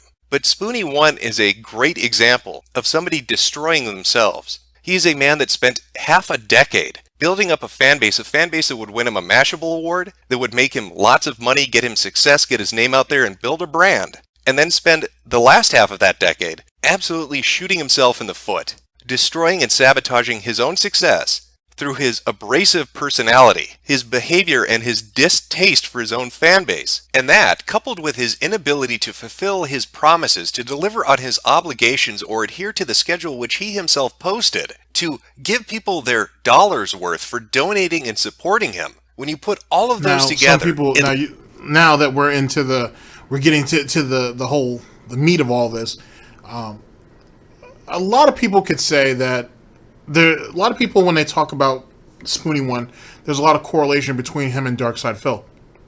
Hopefully, in the first part of this, you saw some of it presented in a very professional sort of way, which is the reason why I didn't rip into it in that first part, because I really like what Fredrik does. I don't think I've complimented what Fredrik did as well, but I felt like just, make little subtle innuendos and most people would catch it. But now you're going to see it, because some of the very things that Spoony did, Darkside Phil has done it as well. Now, it can be said that it was done in a slightly different way, or at least back in 2017 when Metokur originally made this, it was presented, or it's the facade, the image of it was maybe not as harsh, maybe not as abrasive, maybe not as egregious as it is in our current timeline, but it did eventually get there. And that's going to be the part that I really want you guys to take in. Seeing what happened to Spoony it didn't need to happen.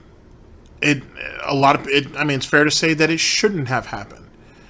But his lack of confidence in himself and what he was putting out, on top of being elevated to such a place where his natural ego eventually came out, which eventually ended up biting him in the ass before his dog Oreo did, and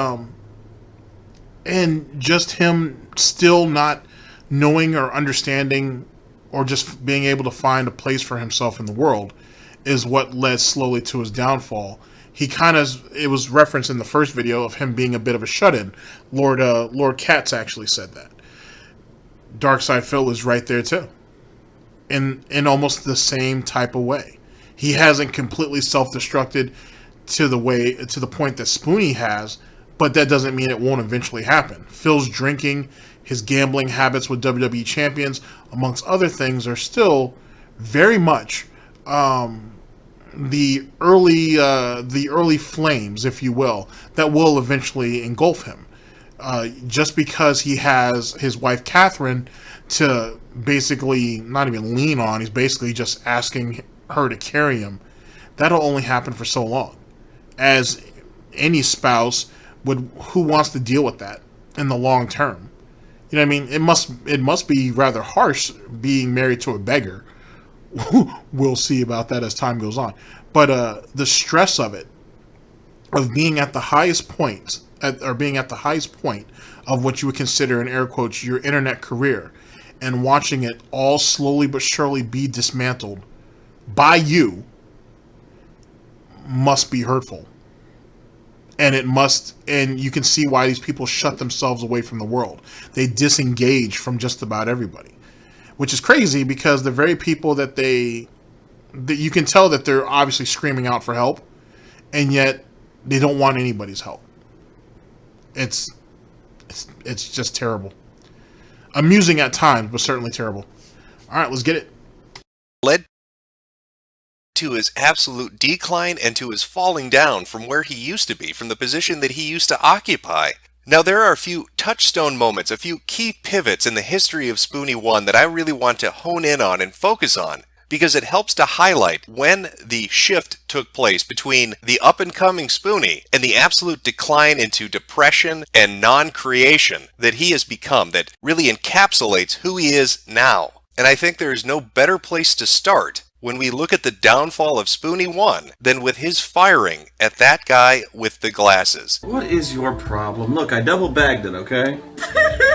A farewell to Noah Antwiler, aka Spoony1, with Channel Awesome. After recent events, Noah the Spoony1 Antwiler and Channel Awesome have decided to part ways. Noah has made it clear that he wishes to pursue a course that is different from ours. We feel that with these different aims, it is better for Noah to be free to pursue his own goals unhindered by us. Noah has been an immense talent on the site, and we thank him for his years of hard service, both in numerous episodes of the Spoony experiment and in the Channel Awesome anniversary films. We sincerely wish him the best in all future endeavors, and hope that he continues to put out great quality work. The staff at Channel Awesome.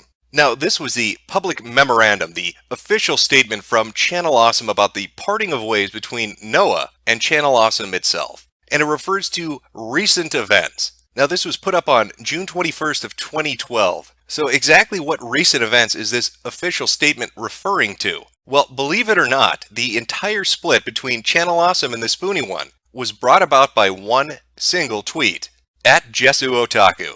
You know, if things don't work out with you and Nash076, I'd be happy to chain you to a pipe in my basement and love you my way.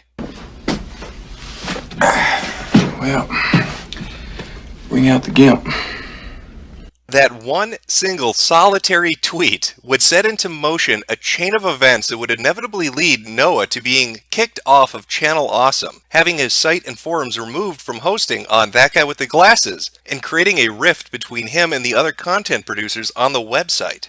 Now, when we take a look at this event, one of the interesting things to note is this tweet went up in May, but that official statement came out in June. So why was there a month difference between Noah's initial tweet and Channel Awesome splitting ways with him? Well, that all Let's comes also down be to... honest, his response to that, his response wasn't exactly the best. And as we learned in the first video of this, he wasn't sorry. You know what I mean? Which is understandable in why he ended up responding the way he did. He didn't give a shit. You know what I'm saying? He was willing to apologize publicly just to kind of get it off his back, but then he's still burning both ends of the wick because he's still responding in multiple tweets poorly about the same goddamn subject. He should have just let it all go.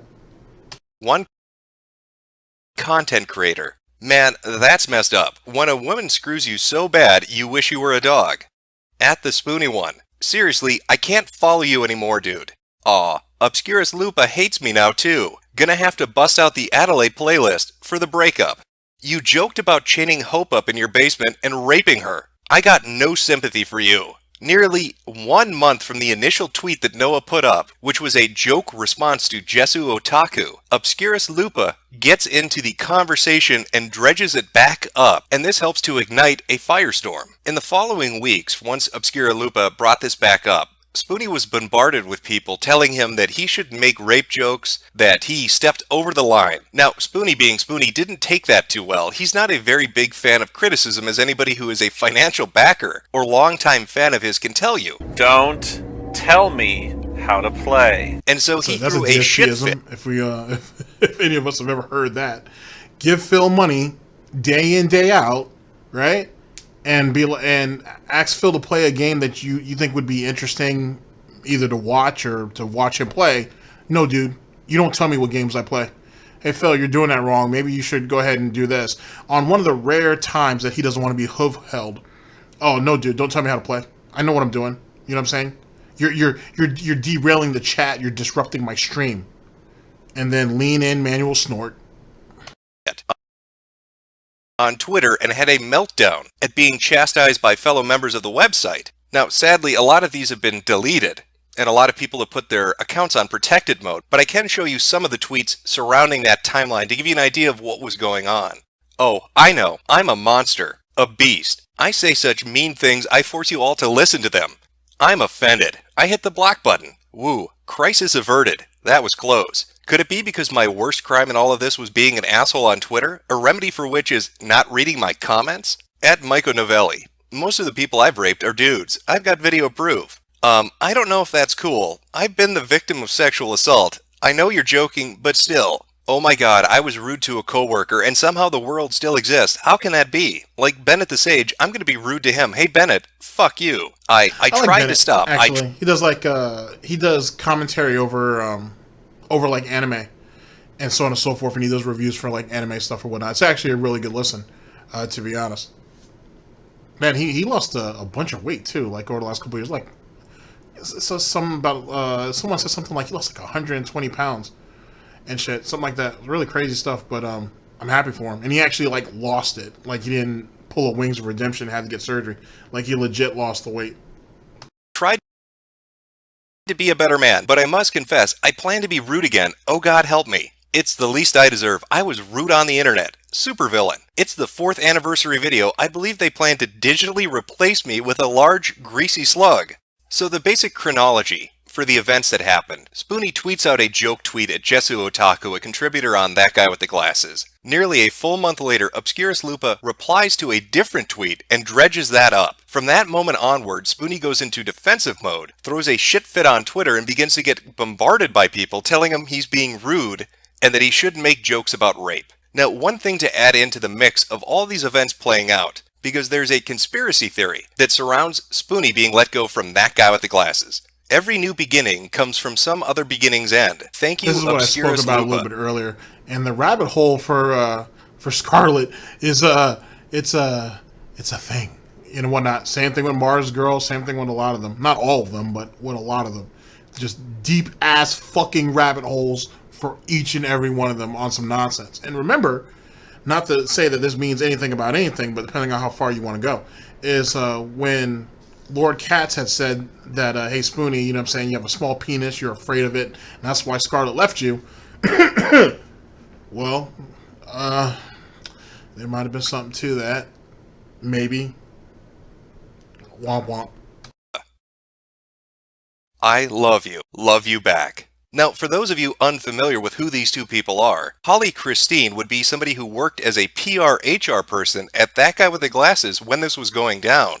And Scarlet Topia was Spoony's ex-girlfriend. Somebody who he had a bad breakup with. Somebody who his fan base really didn't like. They called her the Scarlet Bitch because she would ban people from the forums and seemed to be extremely rude to people. So here you have an ex-girlfriend. Spoony was the one who took the hit for it. But then again, Spoony didn't really help much in that case. That is his girlfriend. He's going to defend her. So it is what it is. Still, it was done poorly though. Thanking Obscurus Lupa, who brought up an old tweet that got Spoony kicked off the website, talking to somebody in HR/PR who's saying they love them, and they have this playful back and forth banter. The timing of it is very suspicious, especially because this conversation happened exactly after Spoony was let go from the website. Really makes you think. Now, Scarlet is her own story altogether. She was not well liked, as I said, and Spoony did not handle the breakup very well. He went into a bit of a depressive spiral, and it affected the content he put out. But I don't want you to get the impression that this was just Obscurus Lupa or HRPR person or an ex-girlfriend, because there were others who were voicing their displeasure with Spoony at the time these events were taking place. One of them would be Lord Cat. Now, Lord Cat was a contributor to That Guy with the Glasses who went on to do his own podcast. He has his own website. And he released a stream, a podcast, right as this event was kind of winding down, right at the tail end of it, right when That Guy with the Glasses released their public statement parting ways with Spoony. And he gives some opinions on him about what it was like to work with him and have to associate with him that helped to paint a fuller picture of Spoony's relationship with the website and things that might have contributed to him being let go that are below the surface level, that weren't just talked about in relation to this one episode of tweeting. And so officially, for the first time on a show, I've discussed it before, but let's discuss why I left That Guy with the Glasses. Now, I am breaking my agreement here with That Guy with the Glasses by discussing this, but I think it's time the whole world, Spoony, heard just how much of a fucking idiot you truly are. Now remember, you and that other when idiot Lord Katz did this podcast, the next day, I think it was, is when Spoony ended up getting let go from That Guy with the Glasses, I think, if I remember the timeline. Go. When you were at E3 that one year, and you decided to go up and down the hallways screaming about XCOM's betrayal, and Joe decided to ask people, can I choke you on camera? Guess what happened, Spoony? Guess what fucking happened? The whole gaming industry turned its back on me. Not you, not Joe, not Blistered Thumbs, me. Now, I went to GDC. Let's talk about that a little bit. We know that Spoony, as well as Joe, did keep going to gaming conventions and still stay on the circuit. Lord Katz ended up getting screwed out of an interview. We've actually already heard this in the first part, but we're going to hear it again in a minute. But Lord Katz ended up getting screwed out of this interview because of bullshit hearsay, essentially. Two things that I question a little bit. Not really I question, but I find strange that he ends up being the proverbial whipping boy for. First thing is, at least that particular interview with that whole betrayal and Joe acting like he had way too many shrooms, Lord Katz wasn't even in frame. And if I don't think Lord Katz was even holding the camera. So why would he be associated with something when he's clearly not on camera for it? That's the first thing. Secondly, if Joe and if Spoony didn't take any hits over that shit, then why the hell did you become the whipping boy? He wasn't the only person there for Blistered Thumbs. There's a bunch of people that could have gotten shitted on. Why you? Like, why screw him over? And if his track record is as pristine as he says it is, then he should be the lesser of two evils. Okay, we heard about this bullshit incident. We hear that you were involved in that. No, I'm not part of Blistered Thumbs anymore. I'm not part of any of that. I'm doing this completely independent. Here's my credentials, if one can provide those type of things at that particular time. Like, we're denying interviews over hearsay, and don't get me wrong, I understand what collateral damage is. It can't be just as cut and dry as that. I don't know if Lord Katz's reputation is as pristine as he says it is, but it just seems weird that Joe and Spoony were able to still continue on doing what they were doing. Shit, Spoony's had his interviews, so did Joe, but yet Lord Katz gets fucked out of this one situation. It just seems really odd. You know? It doesn't mean, I'm not trying to take any credibility from him. You know what I mean? I'm not accusing him of lying or anything. It just seems really interesting how he's the one who got persecuted and no one else did. You know what I mean? And if Lord Katz, and let's say Lord Katz doesn't have the reach of a Joe or a Spoony one, that should make him even safer. You know? See, the following year, Spoony, I went to GDC the following year, and I had a chance to interview Notch, Mojang, Specifications, Minecraft. Had a chance. A fucking chance. He was hot then. That was going to be huge for This Week in Games. That was going to be huge for the stream. It was going to be amazing. And you know what happened? The representative at Mojang caught wind that we were going to interview Notch. And he stepped in. And he said, "Oh, I've heard of you. You're with that guy with the glasses. You're with Blistered Thumbs." And I tried to tell them, "No, I'm not." But he said my name was associated with them. And he heard what you did. Making a fucking jackass of yourself at E3. You fucking moron. So they shot it down. Now, another thing I'd like to bring up is Darkside Phil almost ended up over here with all this nonsense. Let me clarify some things. So when Phil got kicked off of YouTube because he asked people to click ads on his videos after he got his ass canned from the helicopter job that he worked at, the job that his father got him, by the way. After he got himself fired off of that, you want to know why he got fired? I can tell you. Because he was staying up all night drinking and playing video games until the wee hours of the morning. And then he was barely making it to work on time, and then his work performance was garbage, right? He's kind of laid, he's given some, he's left some bacon bits on that throughout the hundreds of pre-streams he's talked about over the years. So Phil gets fired from that. He tries to go to YouTube full time, while still catching still being given donations by his fan base. By the way, let's not forget that. Let's go ahead and read this. Let's redo this. Phil was almost gonna join Blistered Thumbs. Here's how the scenario works. Phil starts off on YouTube. He's playing video games. He's doing his vlogs, so on and so forth. He's being paid for his vlogging channel, but he's not being paid from his gaming content because you couldn't monetize gaming content on YouTube at that time. While this is all going on, by the way, in the later part of it, he's working with his father at this helicopter company. He ends up getting fired from that company. Why? For the reasons that I just previously stated. Him staying up late, drinking and playing video games, and he's barely making it to work on time, and then his work performance isn't great. So, as a way of sustaining himself, he ends up cashing out his 401k, plus he was given a pension, plus mommy and daddy are giving him money, plus he's soliciting donations behind the scenes from his fan base. Sorry, not behind the scenes. Some of it's public, some of it isn't. He's got all these different financial avenues coming about, but then he gets fired.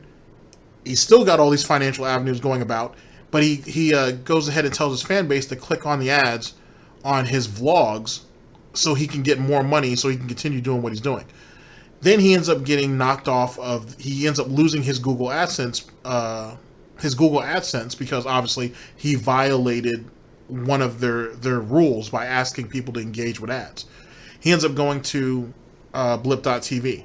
While he's with Blip.tv, he's, for the month and a half that he was there, it wasn't long.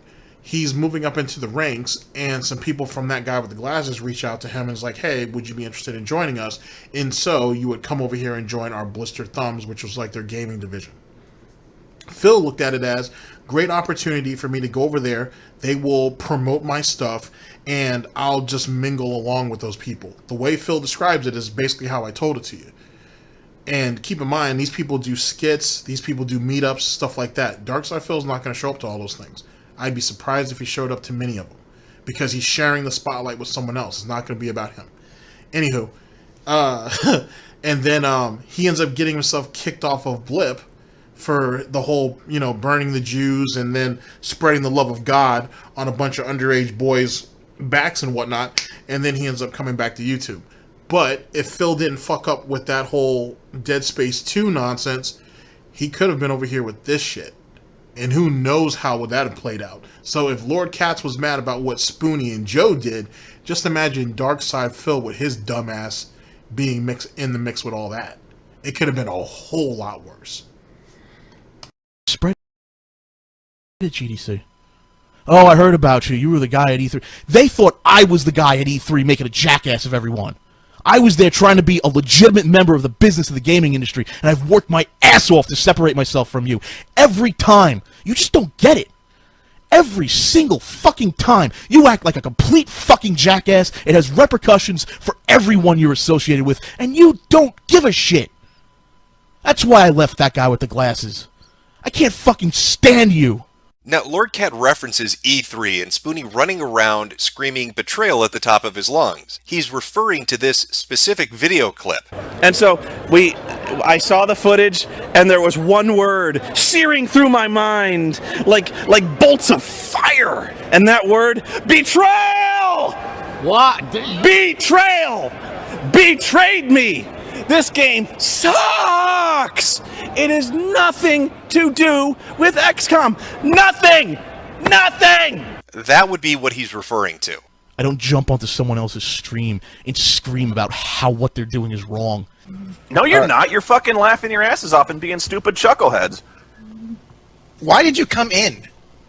To tell you guys you're being really. You came in the call just to shit on this. Oh, like you're shitting on this game any more than you are, We're just joking with Chris. Jason.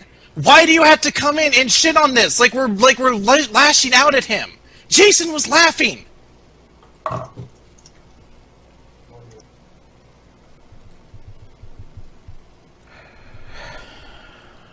You can just kind of hear the life come out of that one.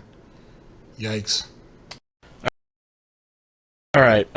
Listen, we have an encounter here. All right, I'm out. That is a nice, long, awkward pause. Nothing better than being in a conversation where you know nobody wants you there, and finally getting a clue about it, and getting the fuck out. Gotta give it a couple of minutes of dead air before you really hone in on the fact that people don't like you, and wish you would fuck off. Now, one thing to take note of is that Angry Joe himself responded to Lord Cat's podcast, and denied the allegations that were made. He said he didn't go around trying to choke people at E3, and that Lord Cat was unfamiliar with what happened, or he was simply making things up. And to an extent, he even tried to defend then again, that kind of reinforces what I said earlier. If Lord Katz wasn't there at that particular place where that nonsense went on, I don't even know if Lord Katz was even at that E3, but let's say he was. He wasn't. It seems obvious he wasn't the dude holding the camera, and he wasn't in frame when Joe and Spoony did the nonsense they pulled. Why did he get persecuted for anything?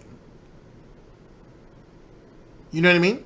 And if Joe right here is saying, hey, you weren't there, so you don't fully know what was going on, basically Joe saying that you got everything secondhand, why would you get persecuted for anything then? Now, yet again, guilt by association, collateral damage, these are all things. But it seems strange that he was the one who got the hit. You know what I mean? But, you know, it is what it is. There's a lot of elitism going on around the game community, just like anything else.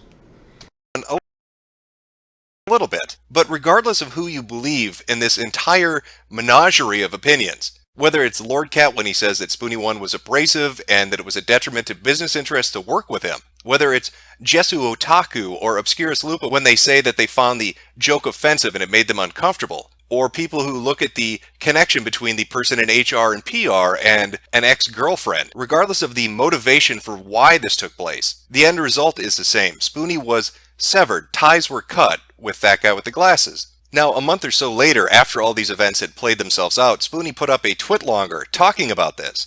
Okay, everyone. I just want to make it clear that Lupa did not get me fired, nor was she in any way linked to my departure from that guy with the glasses. My personal issues with Lupa went public and quickly got out of hand, for which we are both to blame. I was crude and disingenuous and provoked her to anger, which quickly pushed things too far. We both want the bickering to end. And as far as I'm concerned, our argument is over and done with. We're both moving on, and we just want the anger to stop. Sadly for Spoony, this would be too little too late. There was no going back, and while in the future the relationship would be amicable with him showing up in different videos on the website and interacting with Doug Walker and others, he would never end up going back to the way it was. But this is just one of those keystone events when it comes to Spoony's decline. And even though he took a hit, he had a girlfriend break up with him, he was kicked off Channel Awesome, he eventually did start to somewhat recover. This would all come to a head with the creation of his Patreon account, and what I truly believe is the death knell of his career. Hey guys, bunch of big news lately. I haven't had a chance to report on it till now because I was out of state. But I guess the big news is somehow you guys have reached the Patreon goal where it was listed that I would start work on a movie, and I was blown away by this. It was like, you guys are the best fans in the world. Oh my god! This goes back to the correlation that I kind of hinted at with Darkside Phil. So DSP used to have a series called Project 7. He initially started on his own. Then in the reboot, or I think it was called the Return to Project 7, whatever, he brought in John, Howard, OJ, a production, two guys who were doing production and video editing, being Respect the Pack. Excuse me, I think there was a few other friends that were brought into there to actually do this situation. They had, can't remember how many episodes they had, but they did a couple episodes of that while he was in Connecticut, and then there was a fallout. That's a whole rigmarole in itself, and not long afterwards, he ends up moving out of state to go to Washington. When he's in Washington, he ends up, after he left Twitch the first time, he starts a Patreon, and one of the things he used as bait to get people to join the Patreon was he was going to reboot Project 7. And for those who contributed at a certain tier, could actually be in Project 7.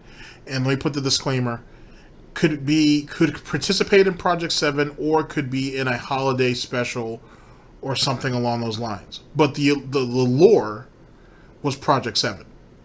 Now, in the current DSP lore, Phil likes to say that, oh, I didn't promise to reboot the series.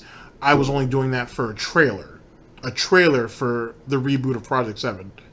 Which, what the fuck is the point of doing a trailer for a series that you have no intention of doing? That makes no sense. In any case, Phil collects roughly $6,000 or $7,000 to reboot this series. It was a series, ladies and gentlemen. There are old pre-streams as well as old weekend previews that talk about this. And I think he announced it on either a Hate Live or an Axe the King. Like, he kind of laid out the whole situation. He ends up not coming through with any of it. He doesn't even come through on the trailer, right? He doesn't come through on the series, and he pockets the money and runs. Essentially what Spoony did as well. Now, I think, personally, I don't think Spoony's intentions were initially as malicious. I definitely think Phil had no intention, or Darkside Phil. I think Darkside Phil had no intention of doing Project 7 at all. I think it was just a quick cash grab. It was just giving people a reason to contribute, because Phil is someone who's very heavily on perception. So if Phil thinks of it as, okay, if a bunch of people go to my Patreon and they see people contributing, they'll contribute too. Now, granted, for any of you guys who are familiar with Patreon, a lot of people like to don't necessarily post exactly how many people contribute or how much money they make per month. Usually the reason why that is because those people make very, very large amounts of money, and honestly, you don't really need people knowing exactly what your business is. So that makes sense. But Phil was someone who proudly displayed how much money and how many people were contributing to his Patreon for years. Matter of fact, Phil said only in the last year or two that he didn't know that you could hide that. But that's a lie, because there's a feature for it. So it is what it is. Anyway, but you see the correlations a little bit with with Phil's Patreon scam and Spoony certainly not coming through on his Patreon obligations, because he didn't come through with the Cards Against Humanity. He didn't come through with the movie, and he made a boatload of money off that. And the movie hasn't been done since this very day. It still doesn't exist. It never happened. Yes, I'd be blown away too by the fact I was making $5,000 a month to produce a movie. Looking at the archive of his Patreon account from around that time, just before it went over the edge, you can see in the bottom left-hand corner, pre-production of a movie. $5,000. He actually hit that goal. And this exact moment is when everything really, really went to shit. And when I say movie, I mean movie, not disastrous television pilots. We're not talking about It Came From Beyond Midnight. I don't care. Just go to Leslie. Always happy to be of help, Joshua. Lord knows I spent 7 years in college amassing 2 master's degrees in both English literature and journalism to finally realize my lifelong dream of appearing on late-night television, reviewing Z-grade cinematic slop like this with unwashed rock band roadies like you. Leslie! A show so hated by his fan base that he had to yell at them on Twitter and block their comments on the videos itself. No, we're speaking about a movie, a full-fledged Spoony-One movie. Now, an interesting... You may have missed it, but he was saying that he was working 14-hour days. Oh boy. We've all heard that one too. Or something similar to it. Fact about Spoony is that he loves to disable comments. It's not just a recent trend. And if you go to his website and you look at the announcement information for this goal being hit and him producing this movie, you'll quickly notice there are no comments listed. But that wasn't always the case. And if you use Discus itself, you can actually find what people had to say at the time about this specific announcement. And it is eye-opening because even back then, they knew this was going to end in disaster. And when I say disaster, well, ask yourself, what Spoony movie have you watched? Because it's been 3 fucking years since he hit that Patreon goal. From Crippen, 3 years ago. 6. Well, it's happened. Donations aimed towards helping someone make internet reviews have now officially given them an excuse. I'm working on the movie, guys. That takes time. To make less reviews. In fact, the movie is a disastrous idea. It will never happen, and Spoony knows it'll never happen. What he also knows, though, is that it will be at least 2 years or so before we can reasonably expect any sort of progress on a movie, which is 2 more years of a free ride courtesy of Patreon and his army of loyal chumps. Someone suggested that as a way to provide content, Spoony could stream his work sessions. You realize that won't happen, right? He'd actually have to do work then, because there would be evidence of what his schedule is really like. Sure, the internet concentrates suckers like nothing ever has before, as shown by sites like Patreon, but please do yourself a favor. Take your money and spend it on something that you'll get something out of. I'm not mad that someone else is making money. That's fine. I make good money at my job too. Plus, I've learned that focusing on what other people have and how much money they make will only make me miserable. I'm just saddened when I see people taken advantage of. It's wrong. And that doesn't sit right with me. Well, Crippen should change his... All you have to do is remove Spoony and put in Darkside Phil, and you would see comments like this on Detractor Twitter, on Kiwi Farms, under Detractor videos talking about Phil and his nonsense on the regular. That is not a shot in the dark, ladies and gentlemen. That right there is a direct, and a very direct description of Phil Burnell, DSP, Darkside Phil, Dark Geppetto, and the nonsense that he pulls on his fan base and air quotes / cult on the regular, and had been doing it for years. Phil had to get it somewhere. I'm not saying that you have to learn how to be a scumbag from someone else, but what I'm saying is that Phil has borrowed from plenty of people since his start on the internet.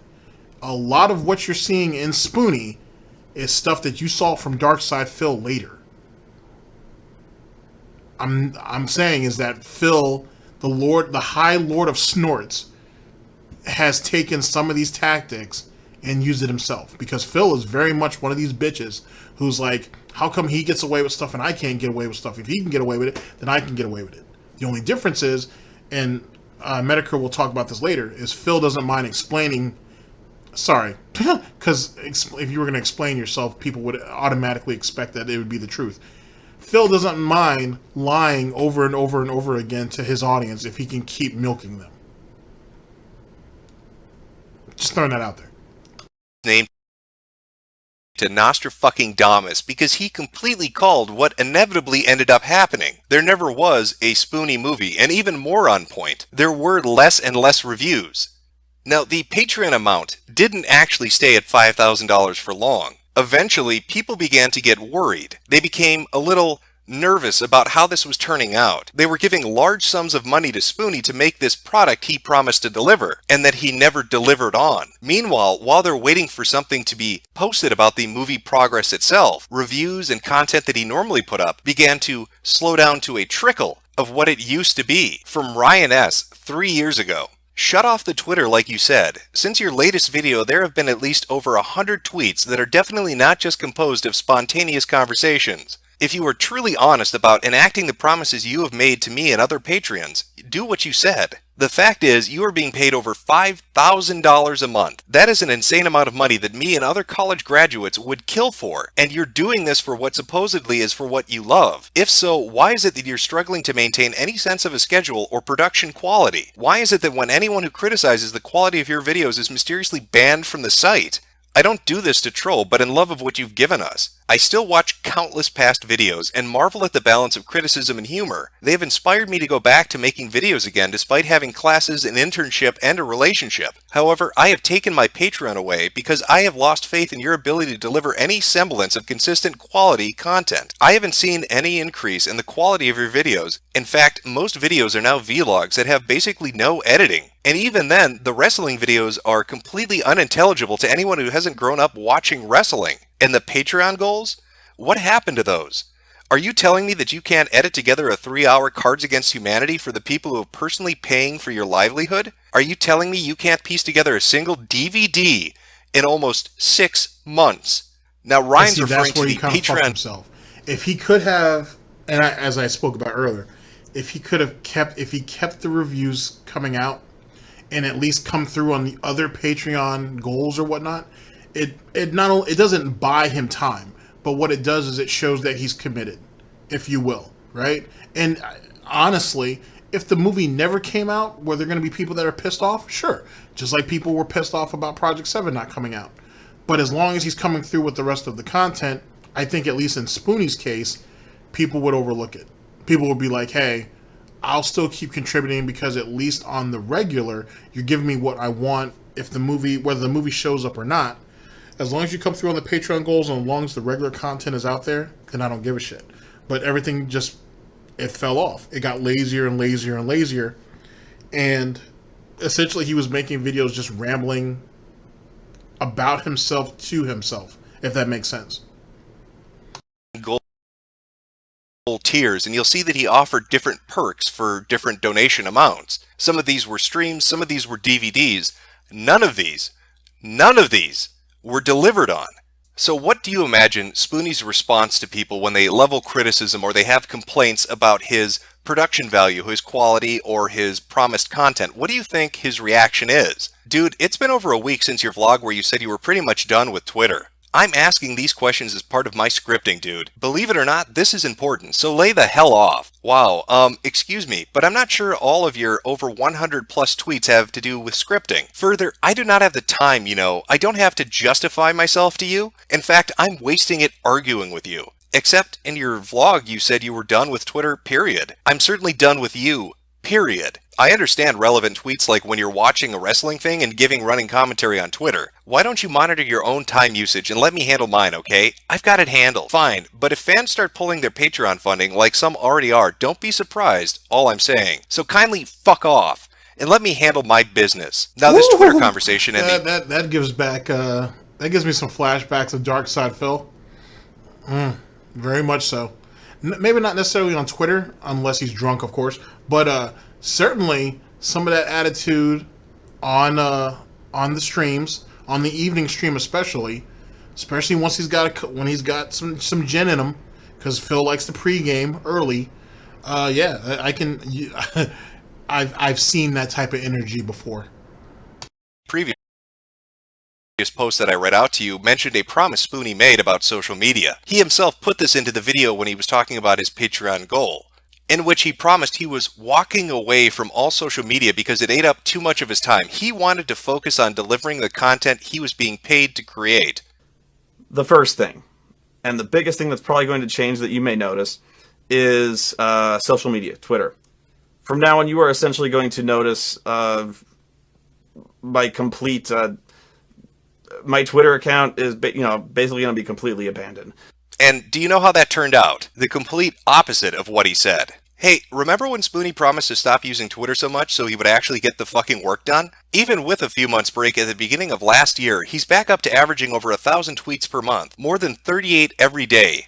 Any fanboys want to dispute the facts? Yes, that's one of the interesting characteristics about Noah. He is addicted to social media. Now, I can sympathize. I know what it's like to be addicted to Twitter. Luckily, I had an intervention. Jack said no more, and I'm cured of my malady. But Spoony outdoes me. He is so hooked on shitposting that he has a Twitter account where he pretends to be his own dog. You know, there is a point to walk away from social media, and it's right around then. Have you ever wanted to hit somebody with a fucking shovel because of the crap they write online? Because that is a physical reaction that I am having right now reading this crap. But there must be an upside to this. If Spoony is so dedicated to spending such a vast majority of his life online, there must be open communication with his backers on Patreon. Surely a man who can post 83,000 tweets on Twitter can update people financially backing him on a semi-regular basis. If we were to go over to his Patreon right now, I'm sure we'd see a message from just a few days ago. Oh no, wait, that's a year ago.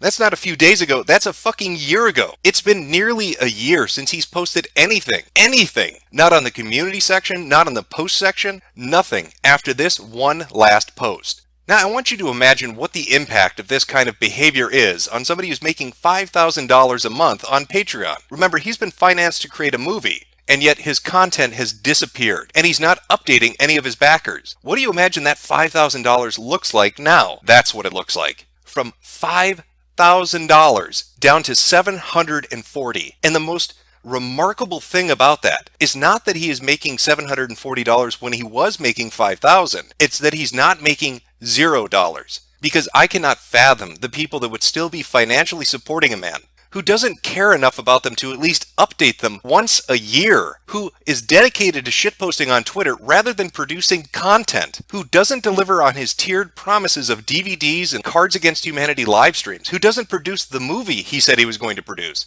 who doesn't adhere to the promises he makes of breaking ties with social media so he can focus on reciprocating backer support. I am astonished that he is still making $740. Now, to give you a comparison to somebody who's actually doing better than Spoony is right now, at this point he has fallen so far that the king of content himself, Mr. Honk Snort, is making more fucking money on Patreon than he is. Spoony is heads and shoulders above. That's true.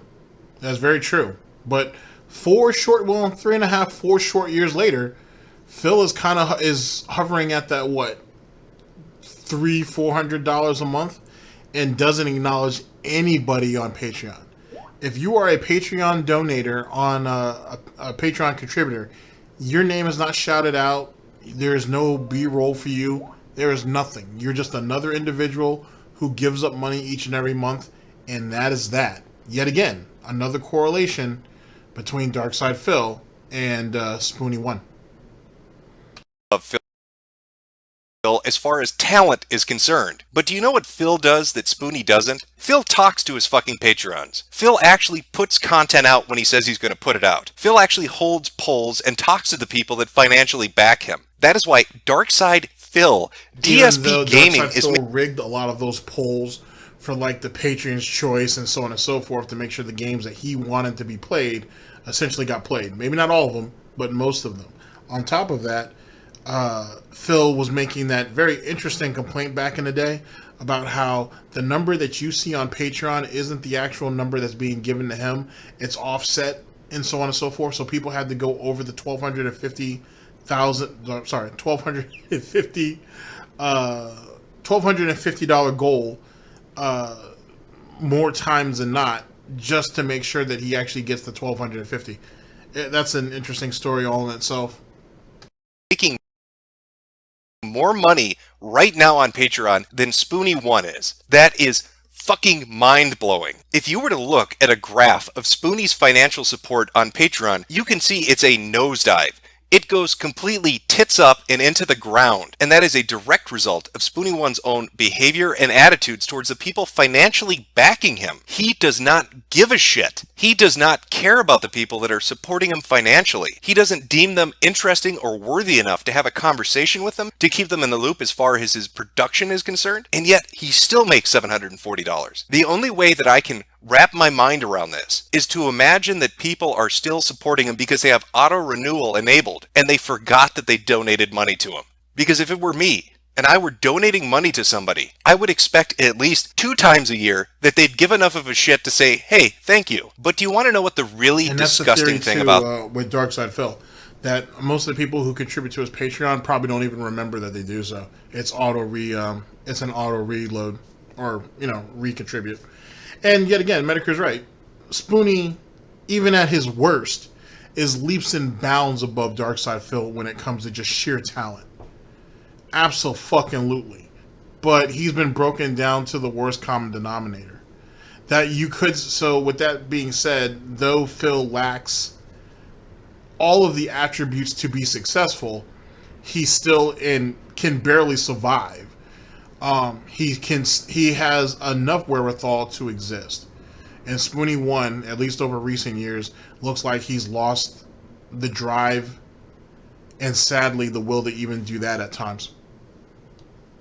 This is, it's not just that he doesn't give a shit about the people that support him. It's not just that he refuses to interact with them or update them or deliver promises. It's this. I want you to take a really close look, because if you go to his website, you'll see that he has an Amazon wish list put up there. You can click it to buy him gifts through the website itself. Do you notice anything about the dates related to the products that are listed? Spoony 1, who doesn't give a shit about his backers, who won't update them or post anything on his own Patreon where people are paying him money, will instead spend the time to go update his fucking Amazon wish list. He has updated his Amazon wish list more than he has financial backers on Patreon. The only thing he really seems to care about is you giving him shit. What he doesn't seem to care about is actually reciprocating that. Look at those dates. December 16th, December 25th, March 5th. That is more posting on his fucking wish list than he's done in Patreon in probably years. I need to do a thing where, like, on this day... Darkside Phil, with his Amazon wish list, which people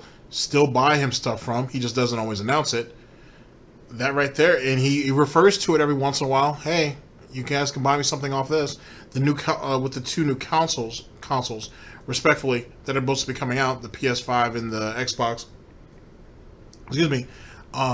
He was hinting at, hint, for the longest time that he was going to put that on his Amazon wish list, so someone could purchase it for him, and have it being sent. But keep in mind, ladies and gentlemen, he's still collecting $300 or $400 off Patreon each month, and those people don't get acknowledged at all. Imagine that. We do Patreon stuff, and I love doing the Patreon stuff. It's just that this day has to be the separate thing. So, like, it's going to be the Patreon day where April and I sit down, we watch a Patreon movie, I do some audio greetings, and then I start working on the movie and the DVD. So I got to budget my time out for that, because without that, I lose you guys, and without you guys, there's nothing else. Apparently the going rate for nothing else these days is $740. Color me surprised. One of the remarkable things that you're going to find, whether it's Patreon donors that have pulled support or people who have done videos talking about Spoony 1 and how they were fans and they're not anymore, is that these aren't people that are driven by hate. They don't just dislike him and want to troll him for no reason. They are genuine fans. This part is super fucking interesting about Spoony. And yet again, only despite all of despite all of the things that coincide between him and Darkside Phil, you're going to see, at least with this segment, what sets them apart in one of the biggest and one of the largest ways possible. Of his content, who feel that they've been mistreated, and that mistreatment has driven them to speak out about it. Here's just a sampling taken throughout the years on his community page on Patreon to give you an idea of the melancholy of these particular individuals. Hey Spoony, been watching yourself with glee and love for years, but unlike a subscription on YouTube, I'm actually shelling out of pocket here. And just truthfully, and with no hard feelings, I don't feel like I'm seeing anything I want to fund happening over the course of at least the last 6 months now. While Livewire is a good watch to throw in the background and do other things, what I wanted to pay for was the produced videos. Even your produced commentary videos are fantastic watches, but ever since the Patreon, things have really taken a turn for the sparse in terms of the content I thought I'd be helping fuel. I will pledge again, I'm not angry. I just want to see some of the videos first, and then I'll be back. That's all. I gotta say, Spoony, I backed you because you were my favorite online video person for a while, but you've really fallen. No content in so long. I'm sorry to say this, but I'm pulling funding until I see more. How you are making more than Cinema Snob when he puts out quality videos every week is beyond me. I feel like I should add to this thread as well, as I'm a highest tier supporter who jumped off. I'm very sorry for that, and would truly much rather see you, Spoony, not just enjoy everyone's support, but also continue to, with full motivation, create the great content you've always come up with. For justifying my $100 pledge, I wouldn't even need the Cards Against Humanity game, or any personalized kind of perk at all. I just like to see you create content. Currently, things seem to have slowed down, which makes it hard to justify $100 per month that have no visible effect when there are others out there that also deserve part of my Patreon budget. Like the other posters, I really hope I will soon be able to change my mind and support you again. Hey man, I've been a huge supporter of yours going all the way back to Ripper, but I just can't justify pledging $50 a month anymore. I mean, most if not all of your content has been vlogs, and for like the last 3 months it's basically been 3 parts of the same video. I was really looking forward to receiving the $50 reward, but it's been nearly a year. I wanted to ask you if you had any status updates on the stuff, so I actually created a Twitter account and asked you on there, and sent you an email to you as well, but that was several weeks ago and I haven't heard anything. Since this is essentially the only other place where I can leave any comments, I just wanted to let you know I feel really bad about dropping my support, but I felt it would be honest if I let you know first. I'm still going to follow the content you put out, and I wish you all the best. Thanks. And those sorts of sentiments aren't... I don't think, honestly, I've ever heard that before. People apologizing wholeheartedly that they're pulling their pledges from you because you're not putting out enough regular content to be absorbed. You know what I'm saying? Like, these people give a shit about you so goddamn much that if you would just fuck the movie, fuck even some of the Patreon obligations that you owe them, or the perks, I should say. Just put out regular content and they'll give you money. Now, most of you would be like, well, wait a second, isn't that what people do for Darkside Phil? They give him money merely just to exist? Yes, they do, but not with the type of sincerity that they do here. See, Phil has drained all that up. He's gone ahead and certainly pig shitted that all up and had it pissed away. People genuinely give a shit about Spoony. So much so that, yet again, I think, honestly, more than half of the audience would give up on the Patreon perks altogether and still contribute to him on Patreon each and every month if he just came out with regular content. You know what I mean? And then, yet again, not coming through with certain obligations and so on and so forth, that's Phil all day. All day, every day. But see, Phil has tried to weaponizes that and says, hey, you guys have to give me money to piss off the tractors. Like any of the tractor gives a shit about that. I've publicly stated this. I don't give a fuck if everybody in Phil Burnell's audience goes broke. Give him all the money until each and every one of you guys fall like flies. I'm absolutely okay with that. I won't lose a wink of sleep over it. Jesus Christ, one of his biggest supporters ended up damn near going broke trying to help Phil. Another one who sat there and was stealing his mom's credit cards to give him money. The other ones, not all of them, but some of the other ones give away their disability checks to Darkside Phil to keep him going. I'll watch all of them go broke. I don't care. I really don't. I really don't. And I will laugh all the way about that shit. Just as Phil's going to snort his way to the bank and ack as he goes all the way to the bank with it. But with Spoony, though, it's almost hurtful to watch it. Like, you genuinely feel bad for the people. You genuinely feel bad for the people who contribute to him. Not even the people who contribute to him. The people that are actual fans of him. You actually feel bad for it. It's only a step or two, not even a step or two. They're probably like 6 or 7 steps above Darkside Phil's fans. But I can feel bad for them. I don't feel bad for Darkside Phil fans. Fuck them. Unique to the people that are posting on Patreon. They're not unique to the people that financially supported Spoony. You'll find this is a common thread in the vast majority of content that is critical of Spoony, be it comments that are posted on his subreddit, content that's posted on his Patreon or on social media, even the vast amount of videos that have been put out talking about what happened to Spoony1. And that thread, that piece that seems to resonate, is that the majority of people that are critical of him now were fans of his then. These aren't people that are out specifically to troll him. They don't want to mess with Spoony1. They don't want to screw with his head. They're actually upset fans that feel bad they can't support him as they used to. They don't watch his content anymore because the content he puts out is subpar. They don't financially back him anymore because he doesn't deliver on any of his promises. And instead of getting downright pissed off about it, they actually feel sorry about it. They want to support him. They want to watch his content, but they just can't do it anymore. Spoony1 is an individual who has actually driven people that like him to have to hate him, not because they dislike him, but because they have no other choice in getting through to him. And this downward spiral, this trajectory into the dirt, into the gutter that he is on right now, extends well beyond financial. If you look at his metrics related to his YouTube account, you will see that it is tail dived as well. He's now well within the range of pure stagnation, with subs and views basically grinding to a halt. And does that come as any shock or surprise to somebody when you see the kind of quality content that he's putting out now? What made Spoony popular before were these long, detailed videos where he would talk about a franchise or a subject, where he would infuse humor into his criticism and tie it up into a nice point. And that has been replaced by live wires and live streams on YouTube of him sitting in near silence and getting angry at people if they dare to comment something he doesn't like. He will ban you outright if you say something he dislikes. He will ban you outright if he's just in the mood to do it. The diminishing audience he has that have still shown up to show support, and he still shits on them.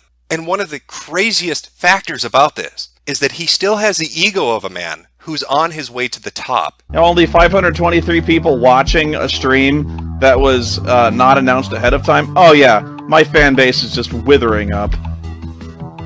How many watch your stream, motherfucker? I've got to say, Spoony, when you have a YouTube account with over 100,000 subscribers and you can barely pull 500 people to watch a live stream, you are in serious fucking trouble. You were an individual at one point that was making $5,000 on Patreon, whose name was bandied about everywhere, where people were talking about the content you produced. And now you find yourself in a situation where 500 people are watching you sit in a dark room and ban people, and you actually have a goddamn ego about that, like it's some kind of an accomplishment. You have completely lost the plot. And with an ego like his, it becomes easy to understand why it is he resorts to banning people, blocking comments, and disabling ratings on his video. He cannot cope with the negative criticisms that come his way. Now, I've gone over a lot in relation to Spoony, and believe me, there's even more that I could cover. I could talk about his relationships with people like Scarlett and April. I could talk about some of the other content that he's put up and some of the other situations he's been in. But I wanted to focus on the two pivotal moments that I saw really leading to his downfall. One was the loss of a support network, in this case, that guy with the glasses. They weren't hosting his content and they weren't promoting him anymore. And the other was his Patreon, where he pledged to do outrageous things and failed to deliver on even the most minimal of promises. The Spoony1 is someone who took their success and completely destroyed it on their own. While you could look at the events that guy with the glasses is outside of his control, even if you want to put aside all the things that people like Lord Cat said, if you want to go with the idea that this was a conspiracy by people that were associated with the site and his ex-girlfriend, or by people that just disliked him, even if you want to completely clear that away, when it comes to the Patreon bit, when it comes to how he treats his backers and his donors, that is all on Spoony. That is Spoony1 in control in his own backyard, his words and nobody else's, his behaviors and nobody else's. He's not being dictated to, he's not being told how to behave. That is exactly how he feels, and he acts that way. He does not care about the people that have pledged support, and it's fucking disgusting. It's disgusting that somebody can take that kind of support, that kind of fan base of people who really want to see him succeed, and spit in their face. That he's more interested in updating an Amazon wish list than the people that are still paying him $740 a month for doing nothing. Spoony could have been a huge YouTuber, even after being thrown off that guy with the glasses. He could be sitting on an account now that has 1 million+ subs and gaining a ton of revenue through ads and Patreon support. The only reason that is not happening is the result of one thing and one thing only: Spoony himself. And the thing that really sums up how his fans and his supporters, be they financial or otherwise, truly feel about the situation, truly feel about how Spoony1 has treated them, is said no better than by Spoony himself. Betrayal! What? Betrayal! Betrayed me! That might...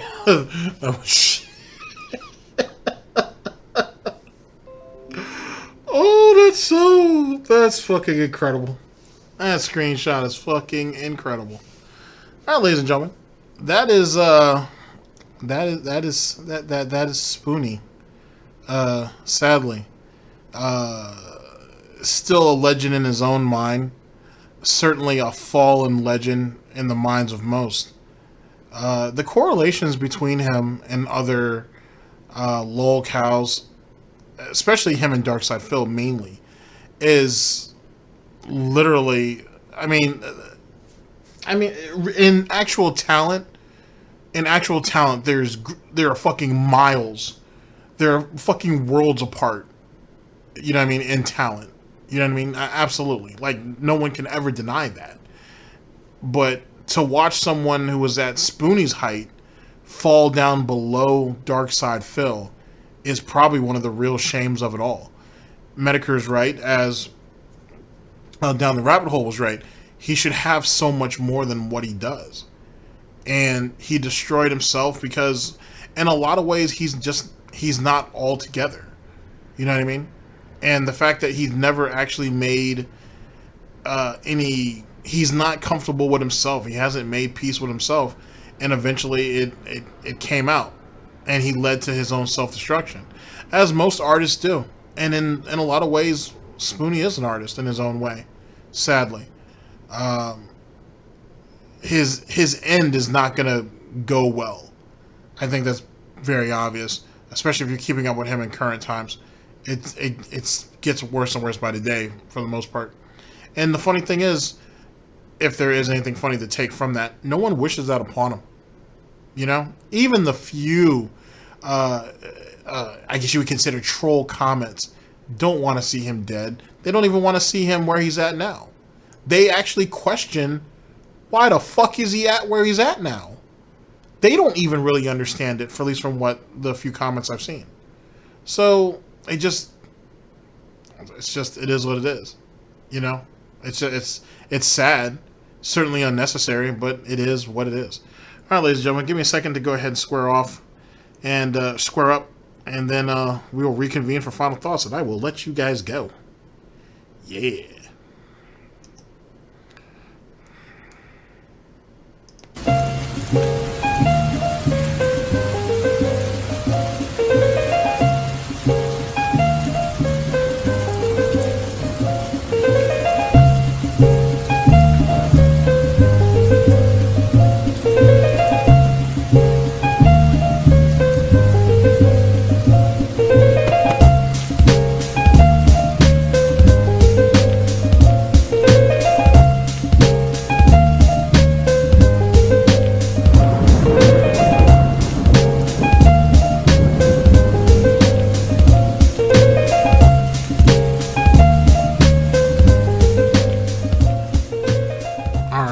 So, closing thoughts.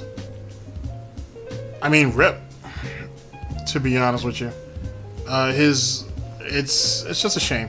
To be honest with you, yet again, it just at the end of the day, when it comes back to desperation, at the end of the he was sorry. I almost said that again. He had everything that you would think he would want. You know what I mean? For someone who considers himself an actor, a writer. And everything else that entails or that comes with just an artist in general. He had everything. All he had to do was keep building upon it. And unlike most, as long as the base content kept coming out with slight improvements gradually as you would expect, people would have been content with it. So him over promising on the Spoony movie didn't even need to happen. I feel, honestly, Spoony could have asked for $5,000 a month, and he would have got it. He would have exceeded it, and he didn't have to promise a movie. All he had to do was keep producing the content that he is known for. And I believe wholeheartedly he would have got it. Without any complaints. Well, without many complaints. And I think the concept of the Spoony movie, or the movie in general, it scared him. He was scared of the backlash. He was scared of how it was going to be perceived. And yet again, he's someone who only reacts and focuses on the negative, not the positive. He only gives a shit about the negative. That's really the only people he's looking to appeal to. Those are the only people he really wants to engage with. With that being said,